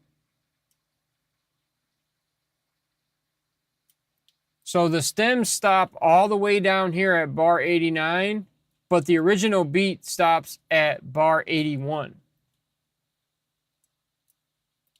And the arrangement in the stems is different than the arrangement in the actual beat. And then, so for on this one, you got screams and effects like on the intro and like on the hook. It doesn't give you those screams and those effects on the other sections of the hook. Watch, I'm gonna play it from here. So this is the reference beat or the MP3. Kind of give you an idea what it sounds like.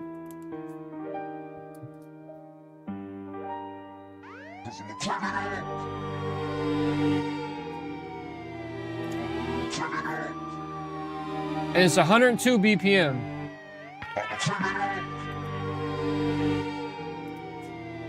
But then too, so a lot of the stems have ghosting. So if you have a guitar, so Suno did its algorithm of stemming that guitar, pulling it out of a song or pulling it out of a sample.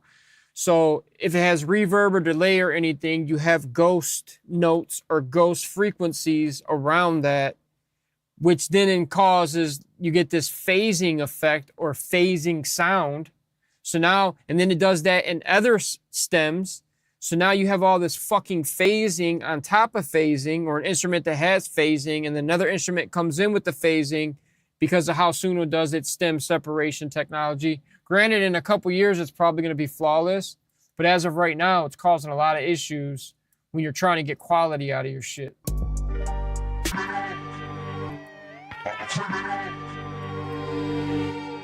And then even like the hook's off beat. It's not on beat.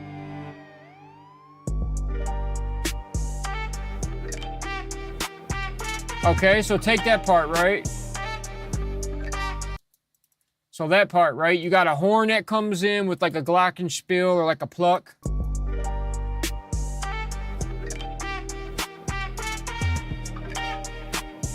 With the drums. So on the stems, drums and the bass. Bass sounds like fucking dog shit.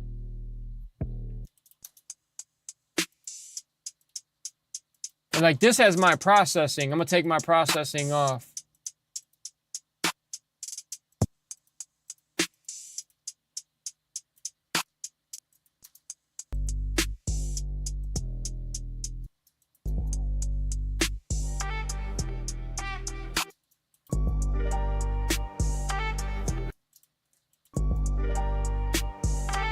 So for this part, it all comes in the same.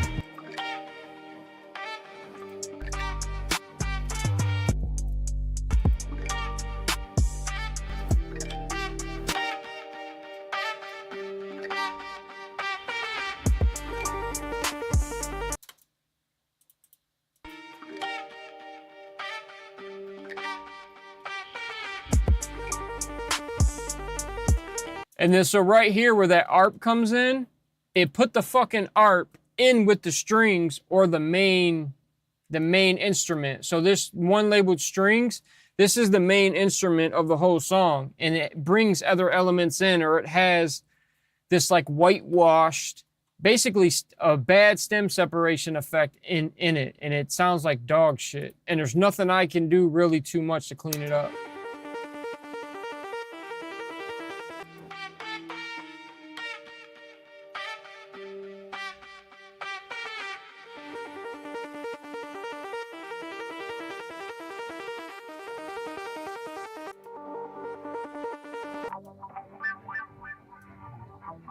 Then you got that with that wah-wah guitar, which sounds like dog shit, but it's just ghosting effects of the wah-wah guitar.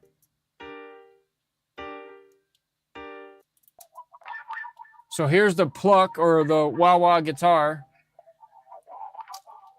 If I'm not mistaken,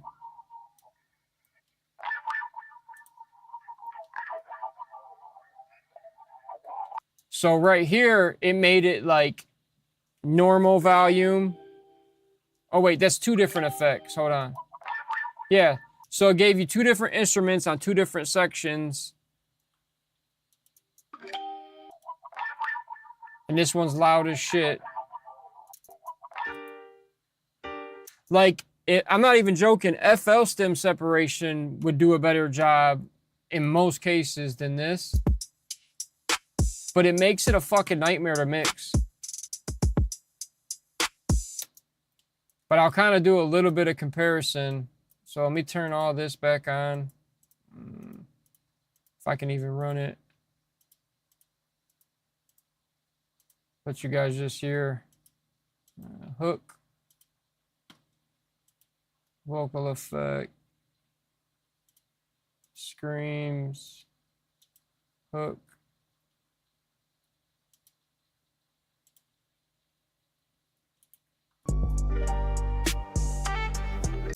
Let me go to the arrangement I fixed.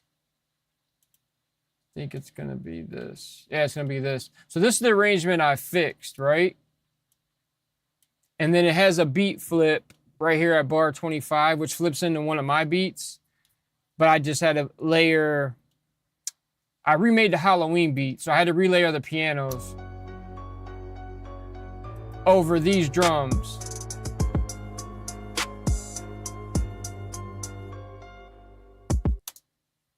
But as you can see, all the chopping and cutting I had to do.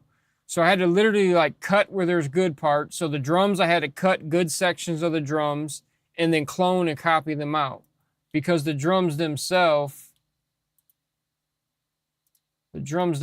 change up. Like the quality of the drums are different. Like right here.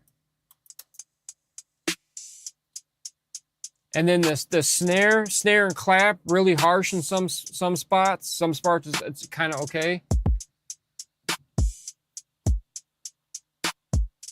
And then it gave you like a big like bridge dead air spot.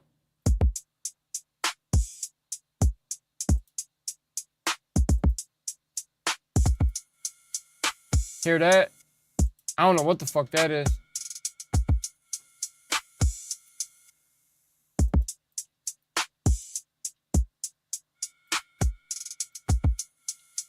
But that's all bad. You don't want that shit in your audio source. So I had to find a 4-bar loop of the drums and cut it and use the clearest part I could find in the drums.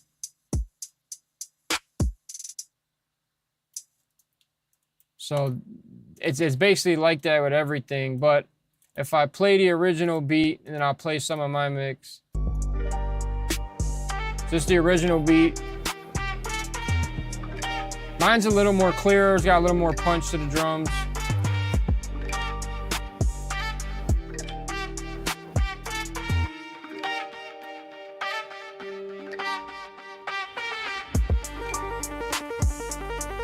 Just sounds like dog shit.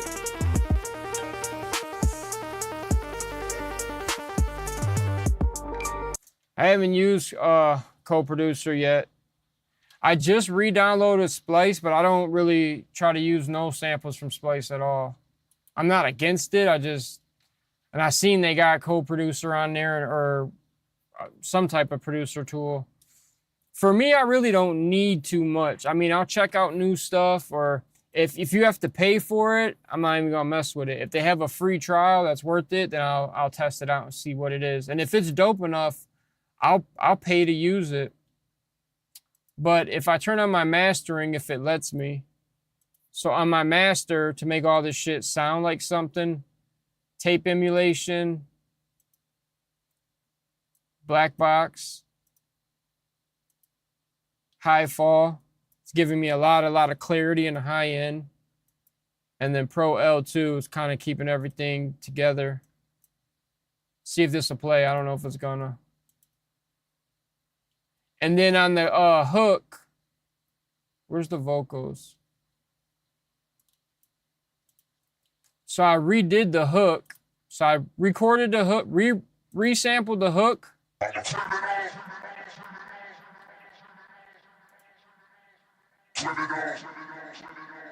And then I put a delay and a reverb on it.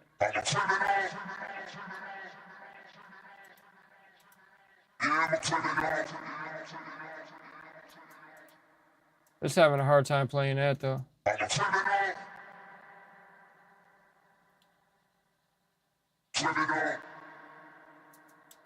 See if I get the whole beat to play.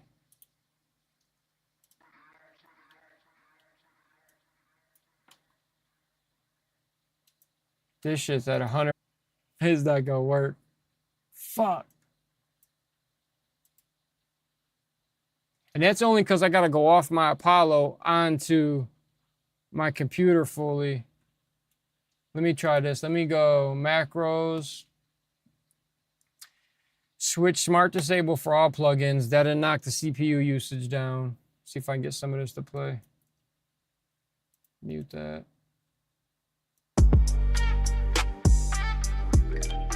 I mean, I could just play the MP3, but so that's 10 times better.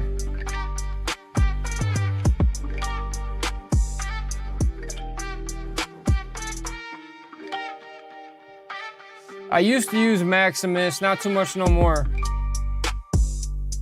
Basically, like that Pro L2 is like Maximus in a sense. It doesn't have multi-band, but. And then the artist wanted this breakdown right here.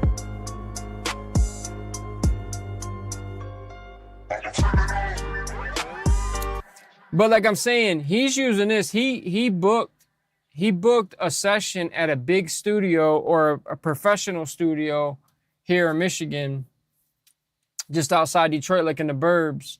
So really, really nice studio. Actually, it's the studio where Eminem first recorded originally. I forgot the name of the studio, but and he's going off of this beat to drive this whole project, and I'm like, these Suno stems are fucking trash. Now I cleaned them up and made them as best as I can get them, so the quality is a lot better now. But it's like, put all your time and effort into something like this. It's just like, it's just, it's not it, man. It's fucking, it's trying. I get it, like why people are fucking with it. But if you don't know someone that knows how to mix or anything, or you trying to record this shit on your fucking phone, like good luck. You're gonna have a hard time getting it to a certain level of quality. I mean, people are doing it though, so to each his own. Like I said, it's up to the creator what they want to fucking do. I can't judge no one for how they want to work. I'm just saying, as far as for me, I ain't trying to use this bullshit. I'm not trying to incorporate this bullshit. At least not of yet. And mainly it's on the ethical side. It's the principles and the ethical shit behind it. I don't co-sign the fuck shit. I just don't co-sign the fuck shit. I ain't gonna tell other people what they can use or what they should use or shouldn't use. But ethically for me, I can't really fuck with it right now. But I know I'm gonna have to start fucking with the DAW and some of that more, because a lot of this in the future is gonna be text to prompt. It's gonna be a mixture of AI MIDIs, AI loops, AI drums, AI vocals, text to prompt. There's going to be a mixture of all that. It's just the music process is going to get streamlined, and then you're still going to need people that know what they're doing in order to make it make sense.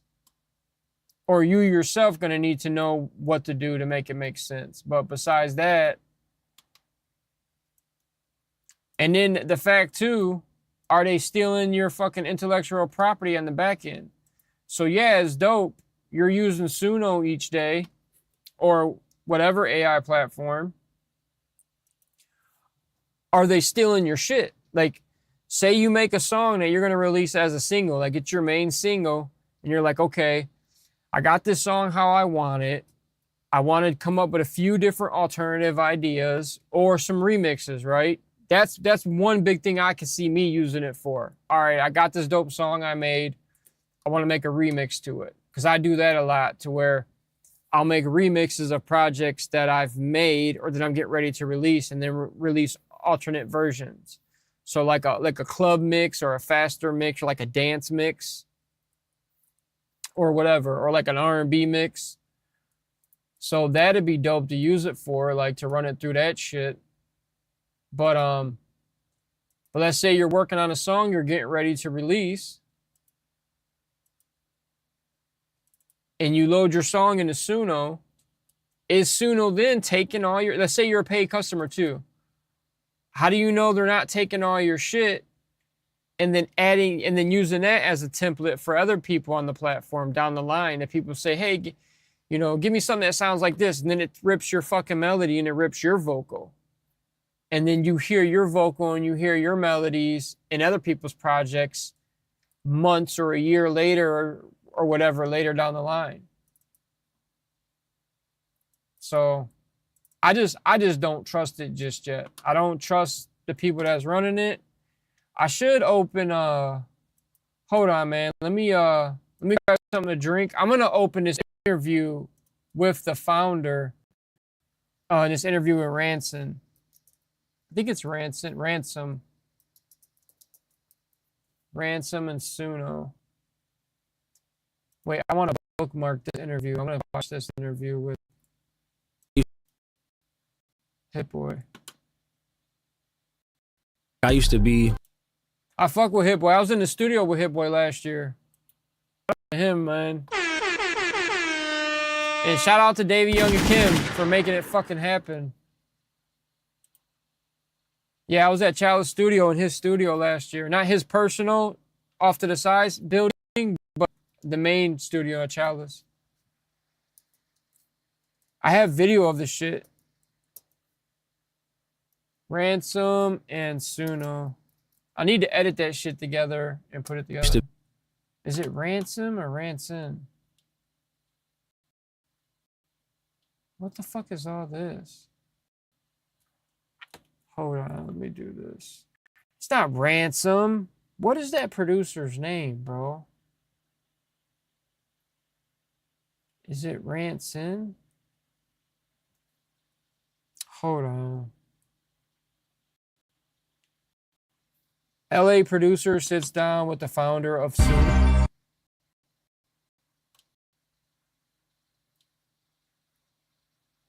Meet the CEO of Suno AI Music. It might even be on their page.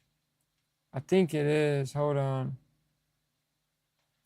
But yeah, Suno's got a class action lawsuit on the background going on. I signed up to be on it, but I don't know if I qualify.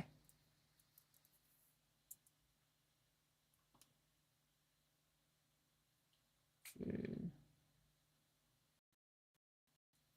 Carter's King's been cooking them. Carter's King put them.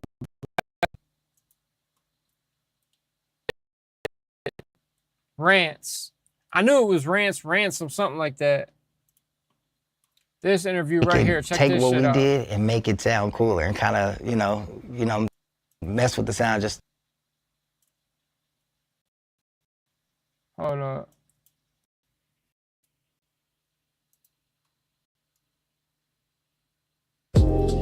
innovation to me is old school and new school. That's why I just want to stay ahead of the game. You know what I mean? Thank you for coming. It's great to have you in our studio. Yeah, thank you for having me, man. Yeah, maybe this is like a funny place to jump in, but we don't actually need this studio for our work. You know, like this studio is like it's for fun mostly. You know, like we do a little bit of product development here, but it's mostly like we hang out here after work. We make music. Right. We plug that music into Suno. We bring it back out of Suno. It's a lot of fun. So it's a lot of musicians as developers and stuff. That's right. Yeah, most people here play an instrument. Everybody truly, deeply loves music here. So it's a fun group of people. That's fire.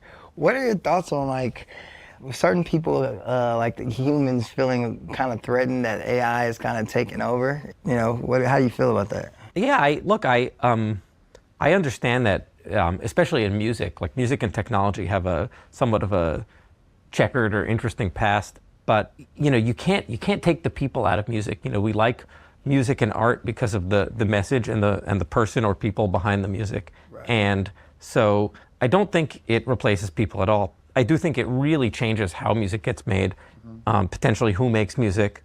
You know, there's a future here to build where music gets better, where music gets more plentiful, where music evolves faster, where it outpaces culture and it makes culture evolve more quickly just because you can make more of it and more people have access to making it.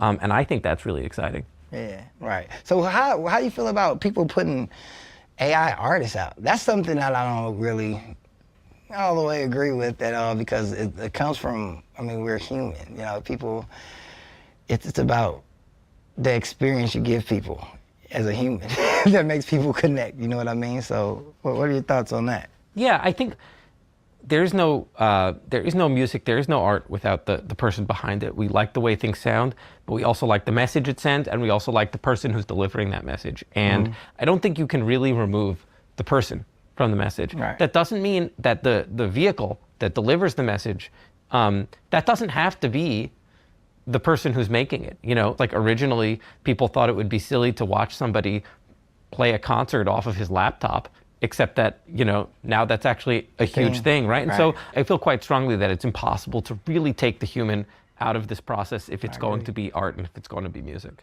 And I think this is very different from other parts of AI where if you're just trying to go and get an AI to give you the right answer to the question, there's an objective right answer, there's a wrong answer, and the AI maybe can find the answer. And in music, there's no answer, right? It's feeling. Exactly. And different people have different feelings, and different people will use different vehicles to deliver those feelings. Right. AI came from humans anyway, so that's, you know, so it's like, bro, you're a bass player, and you own some, you know what I mean? So it's like you can't get away from the real music part of why we do this, you know what I mean? But I think it should be a tool. Like if I was to bring this to our school, I would literally have producers use this just how we use Ableton or just how we use Fruity Loops. I feel like since you guys are at this level, you gotta be the ones to teach it so we can understand it. Because when we understand it, everybody uses it. I mean, it's producers that I know that's anti-AI, but now that they understand it, your perception changed. You know, so I wanted to talk to you just to make sure that, you know, if they see me on this and they see all these producers on this, that it's safe and this is it's a tool and it's something that humans could actually use and benefit from, and you know. Yeah, you know, this is something I think about day and night, basically, right? This is like my job. And I think that it is more than just a tool to elevate your production, because it is a tool for songwriters, and it is a tool for artists, and it is a tool for people like me just exploring new musical ideas, and hobbyists. And it is a tool or even a toy for amateurs to elevate their musical experiences. What do you think? You know, like, you're the one working with artists, you're working with Kendrick, you're working with Justin Timberlake. Like, I'm much more interested in what you think. Well, you know, my background is me being a real musician, you know, from being a musical director to writing songs, producing for artists. And I normally, even writing songs, I start with an instrument, you know what I mean? Like, for instance, we had a session, and I had 4 instrumentalists, guitar player, piano player, bass. We had the whole band in the studio. We made a sample. We put the sample in Suno, just how we would put it in Ableton, just how we would put it in Fruity Loops, any other DAW, to where it could take what we did and make it sound cooler and kind of, you know, mess with the sound just so it can be something that no one's ever heard before. So we did that. Then I put it that same beat that I liked in Pro Tools. I sung my melody, A Human, and then from there we put it back into Suno, wrote the lyrics, A Human, and from there it was just that's dope. was just a tool to make songs so fast. But you know, I just want to make sure that I'm not against it. I'm just saying musicians are always compensate in the forefront. those. If people really use it like a tool, I don't think compensate everybody that it's a problem. you built your can't platform off of, steal and someone's continue to build copyright your and put it platform Suno, off of. which I think you guys protect that too, We Compensate. right? do check us. everything that gets uploaded, yeah. That's good to know. Hearing you say that, though, like, you can't have a what and a why without the person. Like, you know, the art. Like, these motherfuckers that did some shit to where they literally stole the intellectual property of everyone's shit off the internet. They just scraped that shit like a big data pool, like scraped it all up, threw it in their shit, got it to work how they have it to work, started making money on it, got all these investors, all this stuff, multi-billion-dollar company already or whatever it is. Let's see what their estimation is. What is the company Suno's value right now?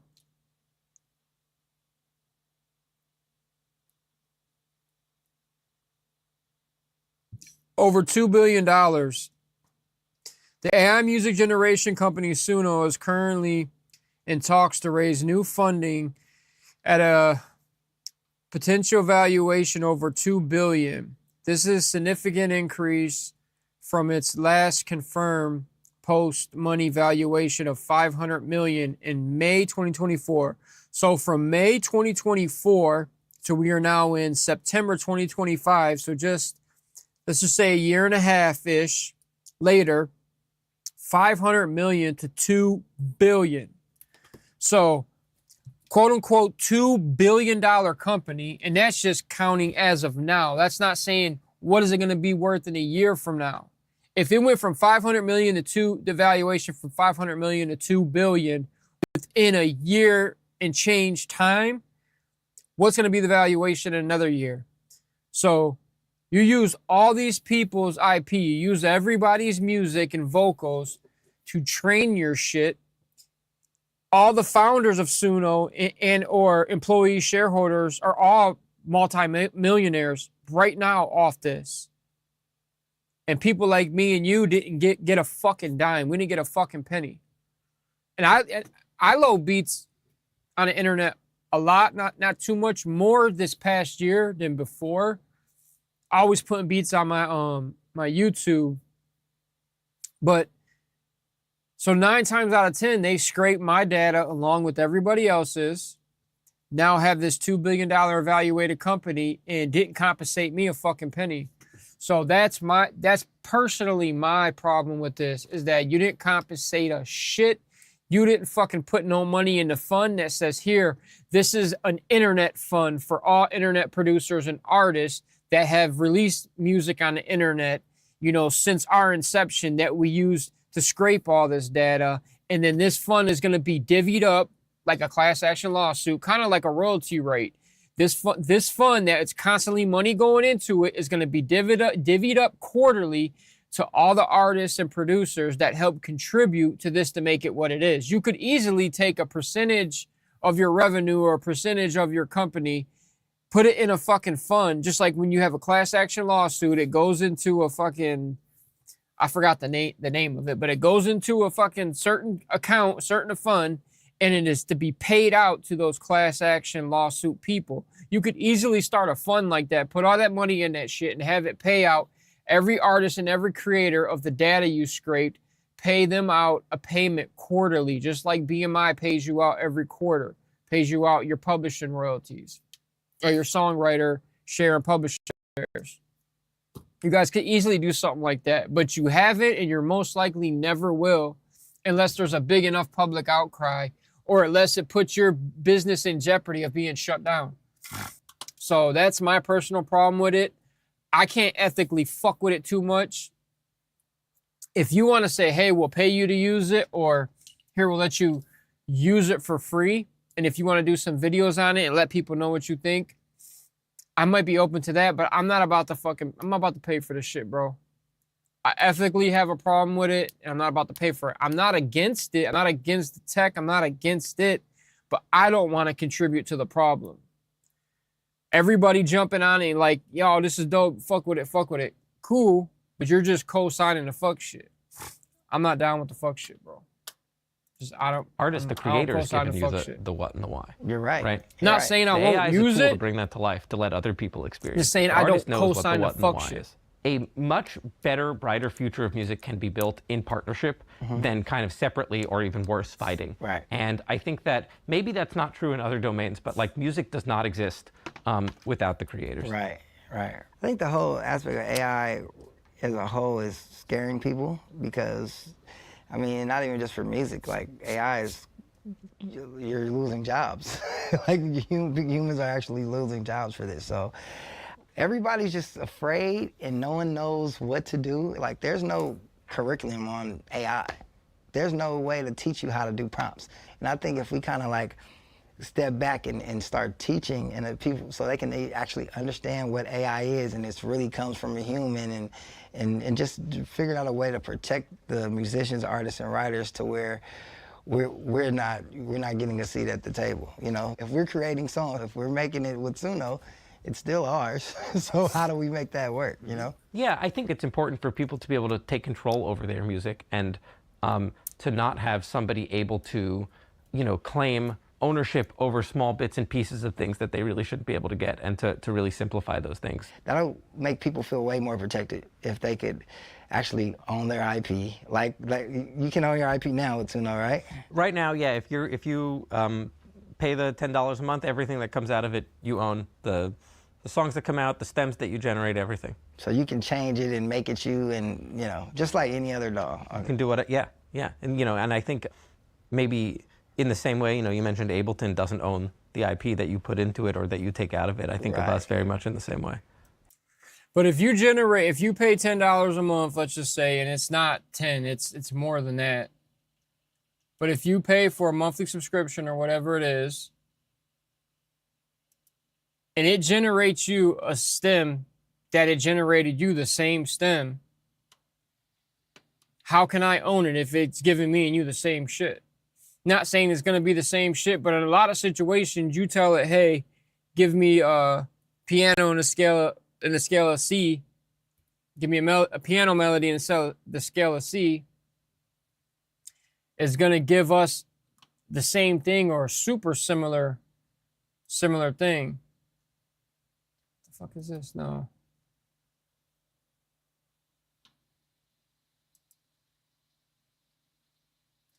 And then so the way it's been working recently in the past couple of years with sampling or with Splice, which is one of the reasons why I try not that I don't fuck with Splice, I really don't need it. FL's got their own sample generator. FL has their own samples library integrated. A lot of people don't know this. If I go to Sounds, they have a free version, they have a paid version, but literally they have Splice built right in already. Search your sound, discover, sounds, and packs, right? Personalize your experience. Skip.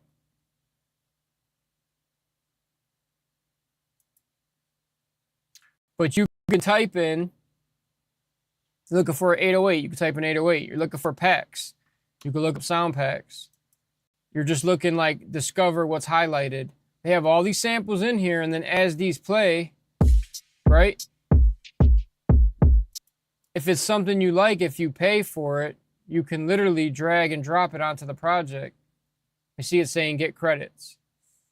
So you pay for access, you literally get samples right from here. They have their own splice. So there's no need for me to go to Splice when FL has their own splice built in.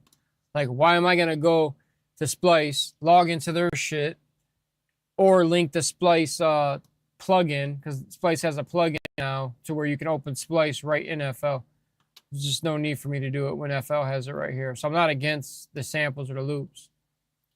But people that are using loops or samples off of Splice, and then they go and claim that sample in their song and say, I own this. Then the next person uses that exact same sample. They don't change nothing. And then now your song gets flagged. Hey, you're using content that you don't own. What do you mean? I use a Splice sample. And then there is ways to get around it, but it becomes an issue. So, I mean, if you're skilled enough, you shouldn't have to pull too many loops or samples unless you want to pull loops or samples. I choose not to. I like the challenge in making my own samples and loops. Like, I love that challenge of trying to come up with something creative. I don't mind it at all. I mean, put me in a crunch where it's like, hey, we need something right now in the next 15 minutes, then yeah, I'll pull some samples or some loops or try to cook up something. And if I can't come up with something feasible, then I'll pull, whatever I need to. But even that, what works better these days is the MIDI generators. You generate MIDI on an instrument, change out the instrument. Now you're not stuck to whatever that sample is. And then also FL has their own AI, kind of like Suno. People don't really know this either. It's right here. It's called Loop Starter. So if I turn Loop Starter on, so let's say hip hop, right? So you choose what genre. They got AMA, piano, drum and bass, drill, dubstep, EDM, hip hop, house, techno, and trap.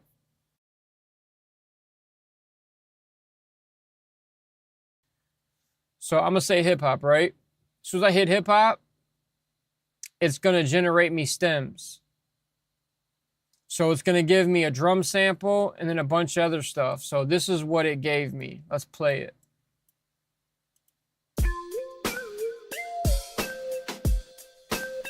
And then it put it to the BPM of my project. So it just made that for me. So that's, in a sense, AI generated, but it's not. It's just pulling it from its sample library.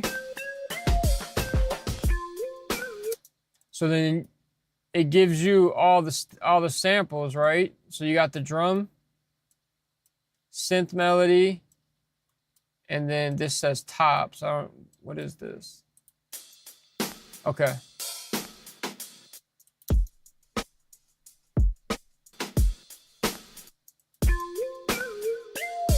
So basically, this is Splice and Suno all in one. Like, FL has killed it with what they've came up with. And then it takes you down here, and you got the individuals. So if I want to make my own pattern,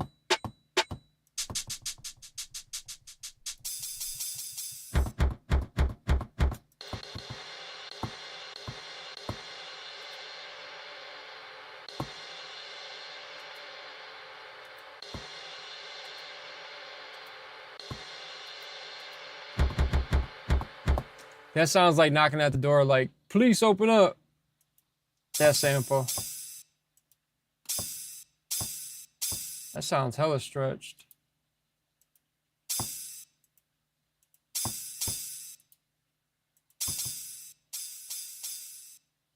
But FL's got their own quote unquote AI integrated stuff built in. Like, so pretty much all I'm just doing is right now I'm banking my money on FL, that FL is going to keep updating and upgrading, which they do. They have been. They've been the leader in this when it comes to music production. So yeah, like this, and then anybody that's made packs or produced for FL, these packs, like they've been compensated for it, or they're making money off these packs or the royalties off this somehow. And I guess that's what FL's doing. It's pulling from all these packs and all the samples in their database. So that's an instrument pack, right? 452 multi-sample instruments, synths, drums for direct wave plugin to play compositions. That's free. So I can download that. I can hit that. It's going to download all that. And then they have this direct wave sampler. I don't use it much, but you can play instruments in it. Damn, how do I access that? Oh, here it goes right here, direct wave. If I can drag and drop this on.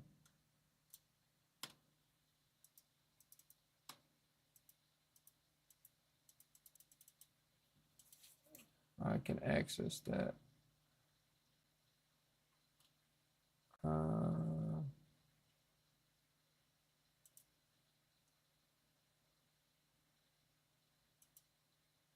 Effect. ABCD direct wave right here.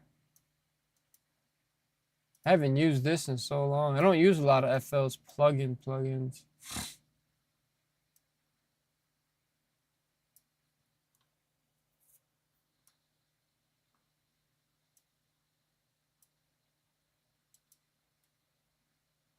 FL Studio direct wave, folders, instruments and packs.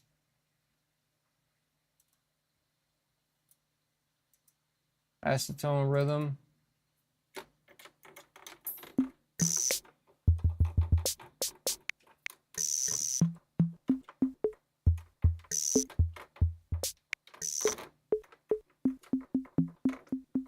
I haven't used this in a long time.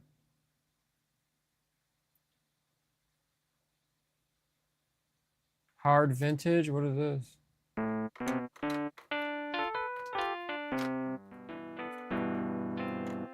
Alta Rhodes.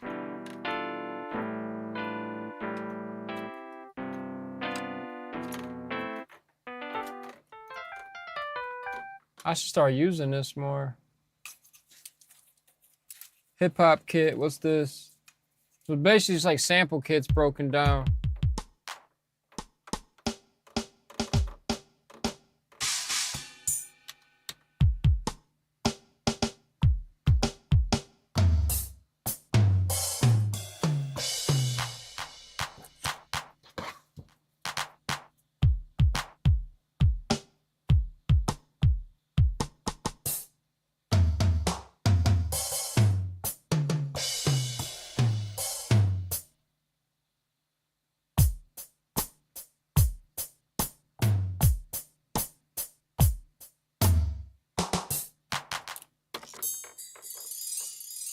Ooh, that's nice.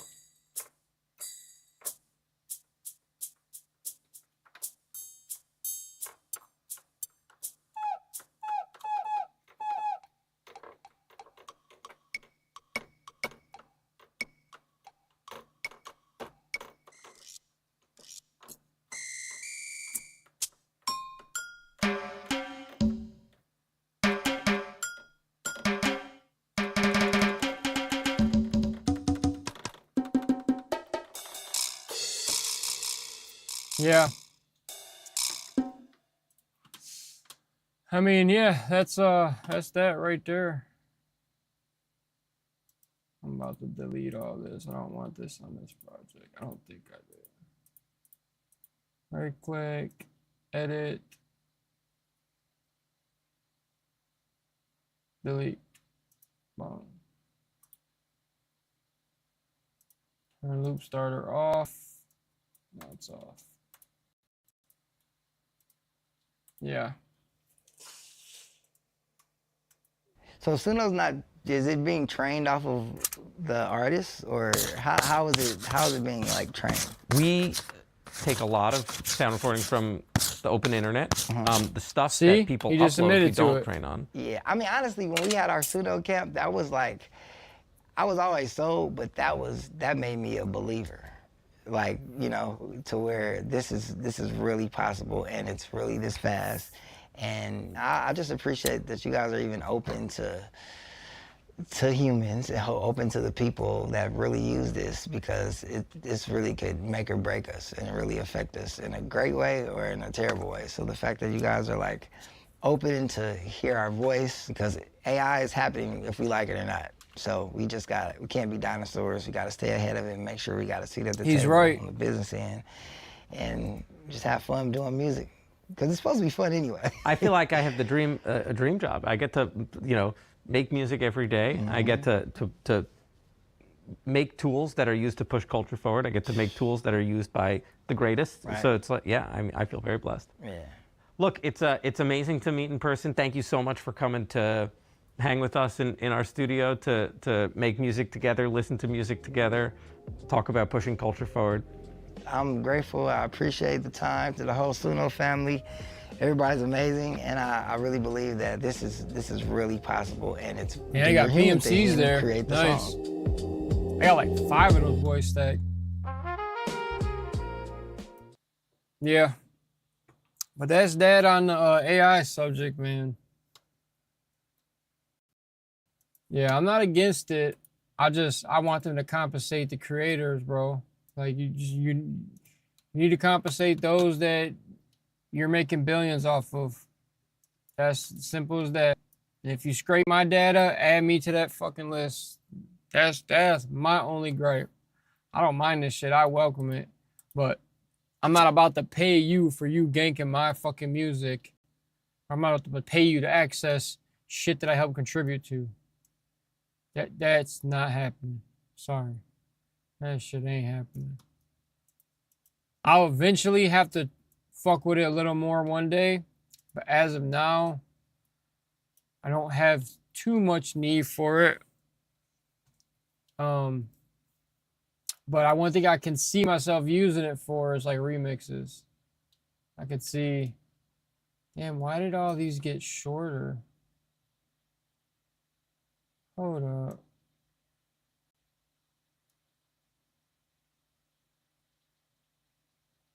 This was 92 BPM.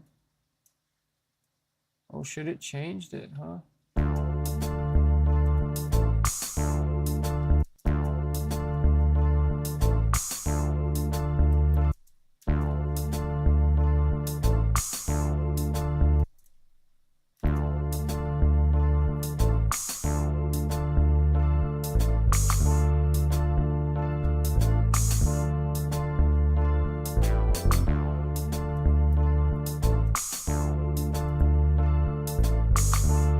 Is that right?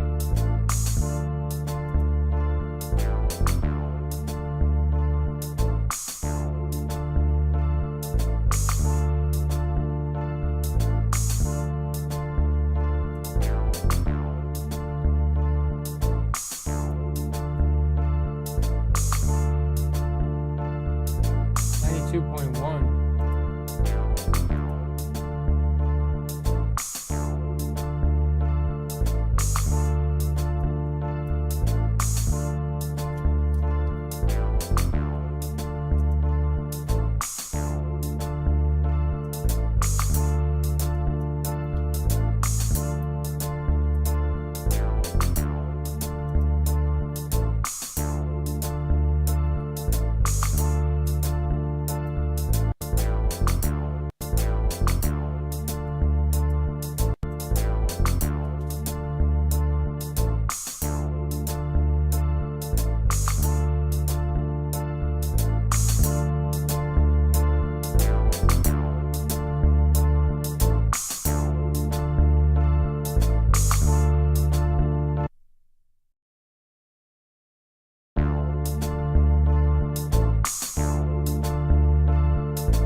All right, now we got a better bop. So I'll probably go at this for another maybe 30 minutes and then hop off here.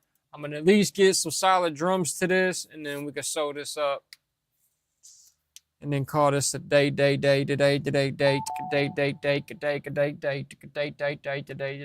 Now I got a little bit of a bounce. Yeah. I like this. A lot simpler. Sometimes I try to do something complex or something simple complex. And a lot of times it's just finding the right sounds to mesh. But I'm always open to try pretty much anything. So I'll try anything I think of. If it don't work, just try something else.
about to trick this bitch the fuck out right now. Hold on, I'm in my zone now. Been on this bitch for like 2.5 hours, Jay. 2.5 hours ranting about AI and shit, but now I'm in my zone. I gotta mute the mic while I'm cooking, or else I gotta put on the fucking headphones. All right, so that synth, I'm just looking for some cool ass sounds, something that just sounds dope. There's a few like West Coast sounds I want to go to for that, but I'm gonna toy with this. But I'm about to run this bitch through halftime. So watch how I like running through half. Let me throw a Shaper Box on here also. So we're gonna take that and then we're just gonna halftime that motherfucker, and it just changes the whole vibe. So like that sound overall, it's like it's okay, that synth. Where is it? Shaper Box. SHAPSH. Too much shit. SHABSH. Everybody, here we go. That sound overall, it sounds okay. It's too generic though. It's almost good enough. But then we're gonna run it through some reverb and some halftime, and it's gonna change the whole vibe. It might not even work though. It might sound like shit, but I could tweak it enough. Just put some reverb on this boy. A little bit of reverb always goes a long way. Now I'll run that synth, that same synth. So this same sound right here with TS Pro.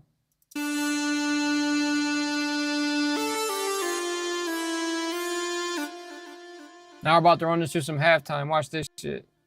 It's gonna change it up.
We're gonna sample that out.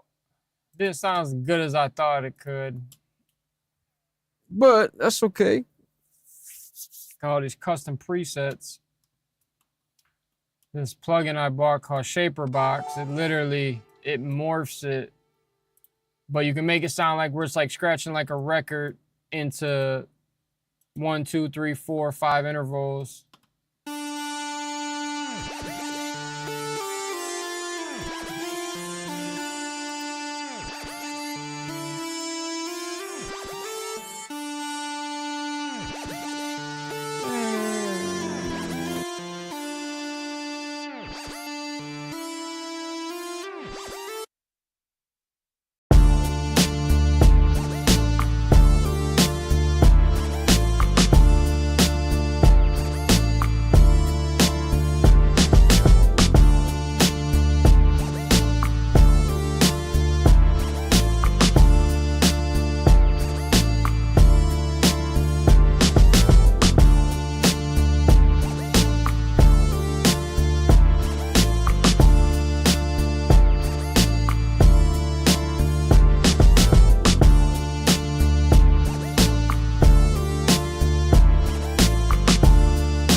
deleted the Mellotron. Bro, I'm about to say I need to pull the Mellotron. Fuck, why did I do that? I know why I did it. I know why I did it, and I can't say why. Allah. Fuck. Damn, I knew there was a reason. Shit. Well, this got strings in here. Hold on. Let me go to the string section. Strings. Bung.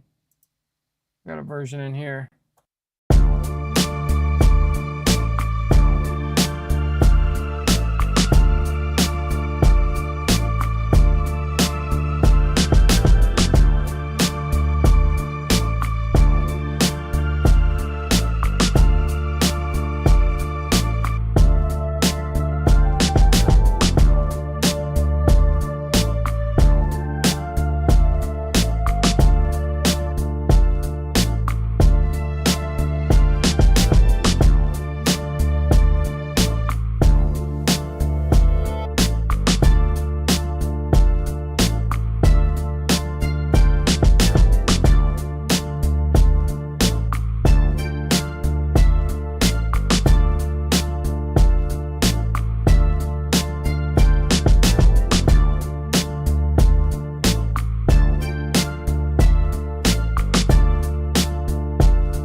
right, that one's gonna work.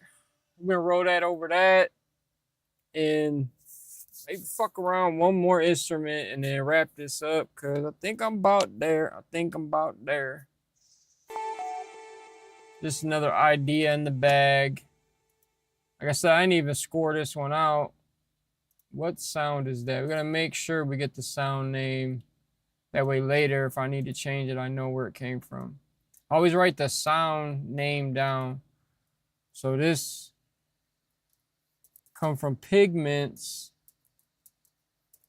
called Chinatown. As long as we know that, later on, if I want to change it or add to it, I know what sound that is. So now we got this. We'll try to build it up a little bit. So let's do this. Let me see something.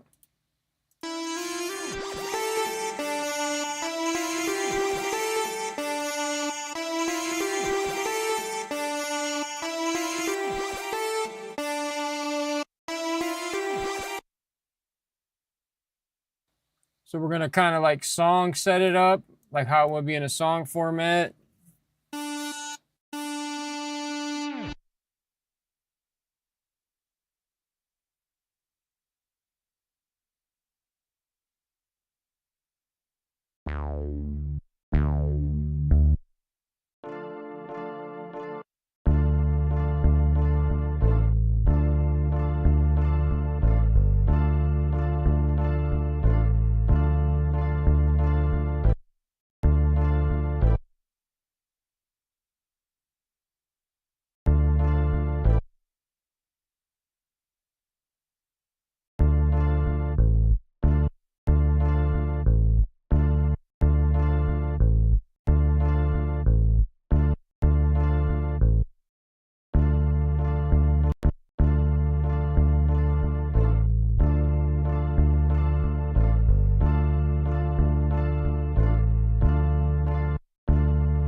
one came out not bad. Quickie. Thought about break down my setup in a second.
All right, so yeah, about done with that. I mean, not a quick cook up, but a quick cook up. Yeah, so I've been on this session 4 hours, but I was dicking around on a lot of other shit. But to answer your question, was it Baba Yago? Like Baba Yago? Like the boogeyman? If you're still on here, bro, So my setup consists of, see if you should be able to see it, hold up.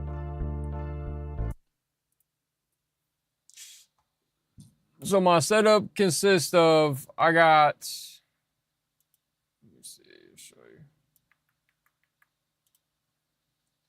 So we're operating Apollo Twin. So I'm able to run like all my plugins and whatnot.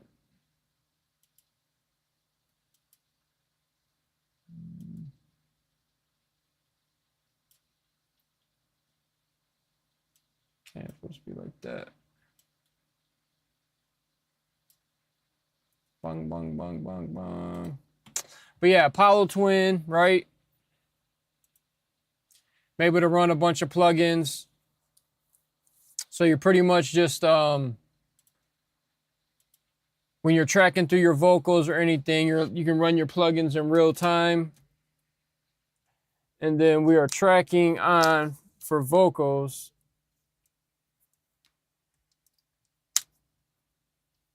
tracking on a Neumann TLM 102. So this mic's like $1,000 setup, $900, $1,100-ish, $125 pop filter. This is like one of the best pop filters you can get. But high quality mic running through the Apollo. And if I show you on screen, screen one, this right here. So through the Apollo, we're tracking through the Vox box. So this is our Unison preamp. So this is what I'm running my vocals through right now. Like if I take all this stuff off, mic check, mic check, mic check, mic check, like my vocals drastically change. So this is my vocal chain. This is my vocal chain that I record through. Granted, it's a little bit different, but this is killing all the room noise, the fans coming from the PC, the room fan. This kills all that noise. You suffer a little of the detail. You lose a little bit of the high end, but you can get that back with the Pultec. So having the Pultec, especially this one, this is the EPQ-1A. This is an Apollo version. You can only run this with an Apollo, but you do have UA Connect versions that you can run, but you have to use two separate Pultecs to do this. So this is the MEQ5 mixed with the EPQ-1A, but this is called the Legacy. But this gives you body in your vocal, so it gives you low end and it gives you high end. You just gotta tweak it in. I'm boosting 4 hertz and 10 hertz. That's giving me that clarity in my vocal. And then we're boosting a little bit of 60 hertz on the low end. And then a little bit of LA2A. And then this is the TubeTech CL1B. This thing's really bright. It could be really bright. It could be a bit too much, but you just got to use it sparingly. And then that mixed with the Manley Vox box. This is my preamp, so it's got an EQ on it. So I'm pretty much tracking my vocals through the same thing. And that's pretty much it. The Apollo pretty much runs everything. And then, you know, we're just using different controllers. But all in the box, 100% in the box, no analog gear.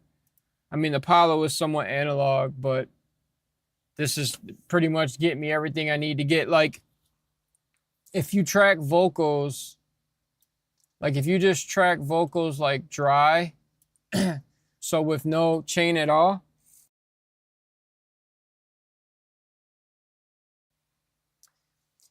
you'll be able to get the vocals where you need to get them after the fact, but like the mic you're using, the room, all that plays a difference. Like my room has a bunch of room treatment. So like I have a 4x6 foot cloud over me and then another 4x6 foot cloud in the back. So that's killing any reflection coming off the ceilings. And then I have different treatment up and around. So all that makes a difference when you're mixing your record. If you're sitting in a room with 2 speakers and you have 1, 2, 3, 4 bare walls, any music you're listening to, that music is bouncing off all those walls and back and forth, and you're getting what's called reflections. If you try to mix in a room like that, you're going to be trying to mix the room. And then when you take that mix outside of that room and play it in your car or play it in someone else's sound bar or on someone's phone, it's not going to sound good at all because you're trying to compensate what you're hearing in a room. So you kind of want to have room treatment to an extent, not a totally dead room, but a good amount of dead room with a little bit of reflection. And it all starts with that for the mixing. But yeah, just tracking through the Apollo, my vocal chain I got set up, and then I'm doing all the magic inside FL. You know what I'm saying? I have Luna, I have Pro Tools. I never use Pro Tools, I never use Luna.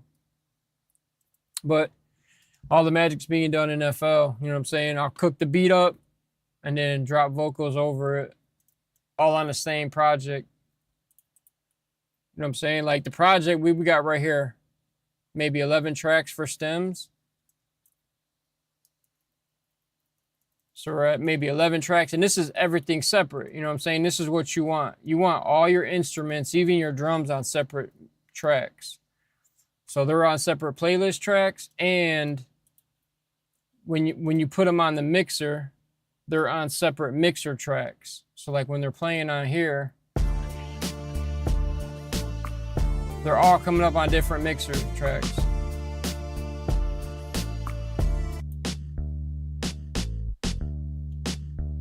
This bass is not tracked up.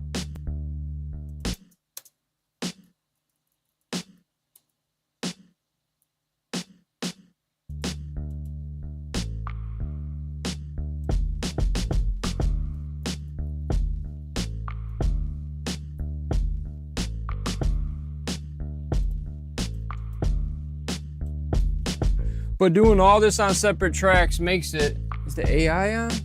Oh, it's not on. It makes it to where you can break the beat down and mix it. This is important because say the bass alone, right? I want to be able to EQ this bass alone. I don't want to make adjustments to this bass that's going to affect everything else. You know, I'm going to want to bring out some of this high end on this bass. And if that bass is on the same track of, say, my kick, right? Where's the kick?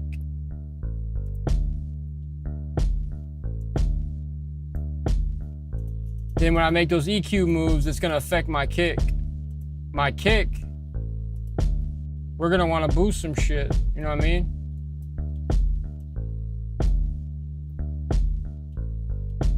But yeah, Apollo, Neumann TLM 102, through a $125 pop filter. It's like one of the best filters you can get. And then use a Kai pad, Machine Micro, and then an Arturia 61 key is this? 49 key. Arturia 49 key. And then as far as live streaming, I'm using, the fuck are these? DJI Mic Minis, the new ones. So I'm running my DJI Mic Minis through my Apollo in real time, and I'm able to live stream through them. I ain't seen nobody do that. Like when you see people shoot videos or interviews, they have the receiver to their DSLR camera and then they're recording the audio, but I ain't seen nobody run it through their interface and then track through it in real time. So I'm live streaming through my, these little DJI Mic Minis. These are like little interview mics, but these are higher quality ones, which is why I bought them. They have noise canceling on them, but the noise canceling is not that great. But literally, like, I've tried to tell a couple people about this, like to use this setup for their live streams. You get this, you get a receiver, you get 2 mics and a receiver. And if you need 4, you can buy 2 separate versions of it and have up to 4 mics. But the most you can run is 2 mics on 1 receiver. It won't do no more than that. And then that's just going in my mic line and I'm able to live stream through it. I mute the, if you look right here, I mute. Mic check, mic check. Like I can hear it back if I want to hear it. But yeah, all that's going through this. Check, check, check. Mic check. So you can hear the fans when I turn that off. Check, check, check. So all that cleans up my audio and makes it nice and clean. So I can live stream. But About to get out of here. We've been streaming for how long? We've been streaming for 4 hours. Just hit the 4-hour mark. That looks froze. I think that stopped. Yeah, Instagram froze. In live stream. Damn surprised Instagram lasted 4 hours. That's dope though. But thank you guys for tapping in. Shout out to Jay, man. Thanks for tapping in, bro. Just trying to cook up. I don't like cooking up on live too much just because it could be so boring doing the same shit over and over and over. But yeah. Try to go live at least once a week. Sometimes I do, sometimes I don't. But let's ride out to this beat and yeah, call it a night, man. It's a wrap. And you guys want this beat, man? Hit me up. Hit me up. Anybody wants this beat? Let me know, man. This one came out all right. It's not even really done, but it's your boy D and play this out. I'm out of here.